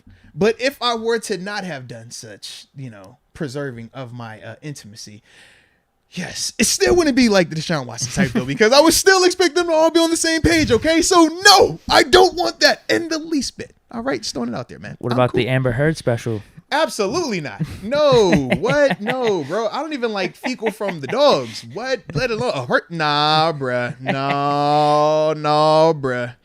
Can't do that. No. That's why I draw the line. I don't do the food. No. Not the poopy. No. Official Momentum's closing us out with 3 comments. Says, call y'all Thursday. Hashtag my stories. Let's get it. Also says, Ambition the Kid in Radio Tokyo versus Deke's band. Uh-oh. I don't know about that. Uh-oh. And then he also says, for y'all anniversary, listen to some Ambition. Go set the mood. Yeah. We'll see, man. We'll see. Yeah, man. Have to tune in. We'll see. How does that... Hey, man, I want to be romantic tonight. I got this Ambition to Kill for you, girl. And then say, hashtags my Steelers stories or something after that. Yeah. Hashtag be prepared. Yeah. Hashtag mutual understanding. Yeah, Sure. Yeah. Just throw that out there because we don't. Yeah. Everybody on the same page here. Yes, it's the most important part. So, with that being said, man, y'all got real wild at the end of this show, man. I don't know what's going on with y'all, but I like it a lot, all right? So, appreciate y'all as always, man, and shout out to everybody that was here with us. And yes, AJ Martinez, the Poop Palace. We're not in the Poop Palace. Deke might be into that. Are you into that? No. They say you got to try everything once, Deke. I don't know. You want to try something? No. I'm good. You get the white claws on you, man. You never know, bro. No, that's not my lane. Nope. I'm good. Man, hey, just never say never, right? No, we're good on that one. No, we'll pass on that. All right. So like cookies and cream, that's what we say. No. No. But anywho, we appreciate each and every one of y'all, man, for rocking with us, man. Y'all stay safe out here, man. We will get y'all again on Thursday, all right? So with that being said, peace, one love, and until next time, baby. Peace.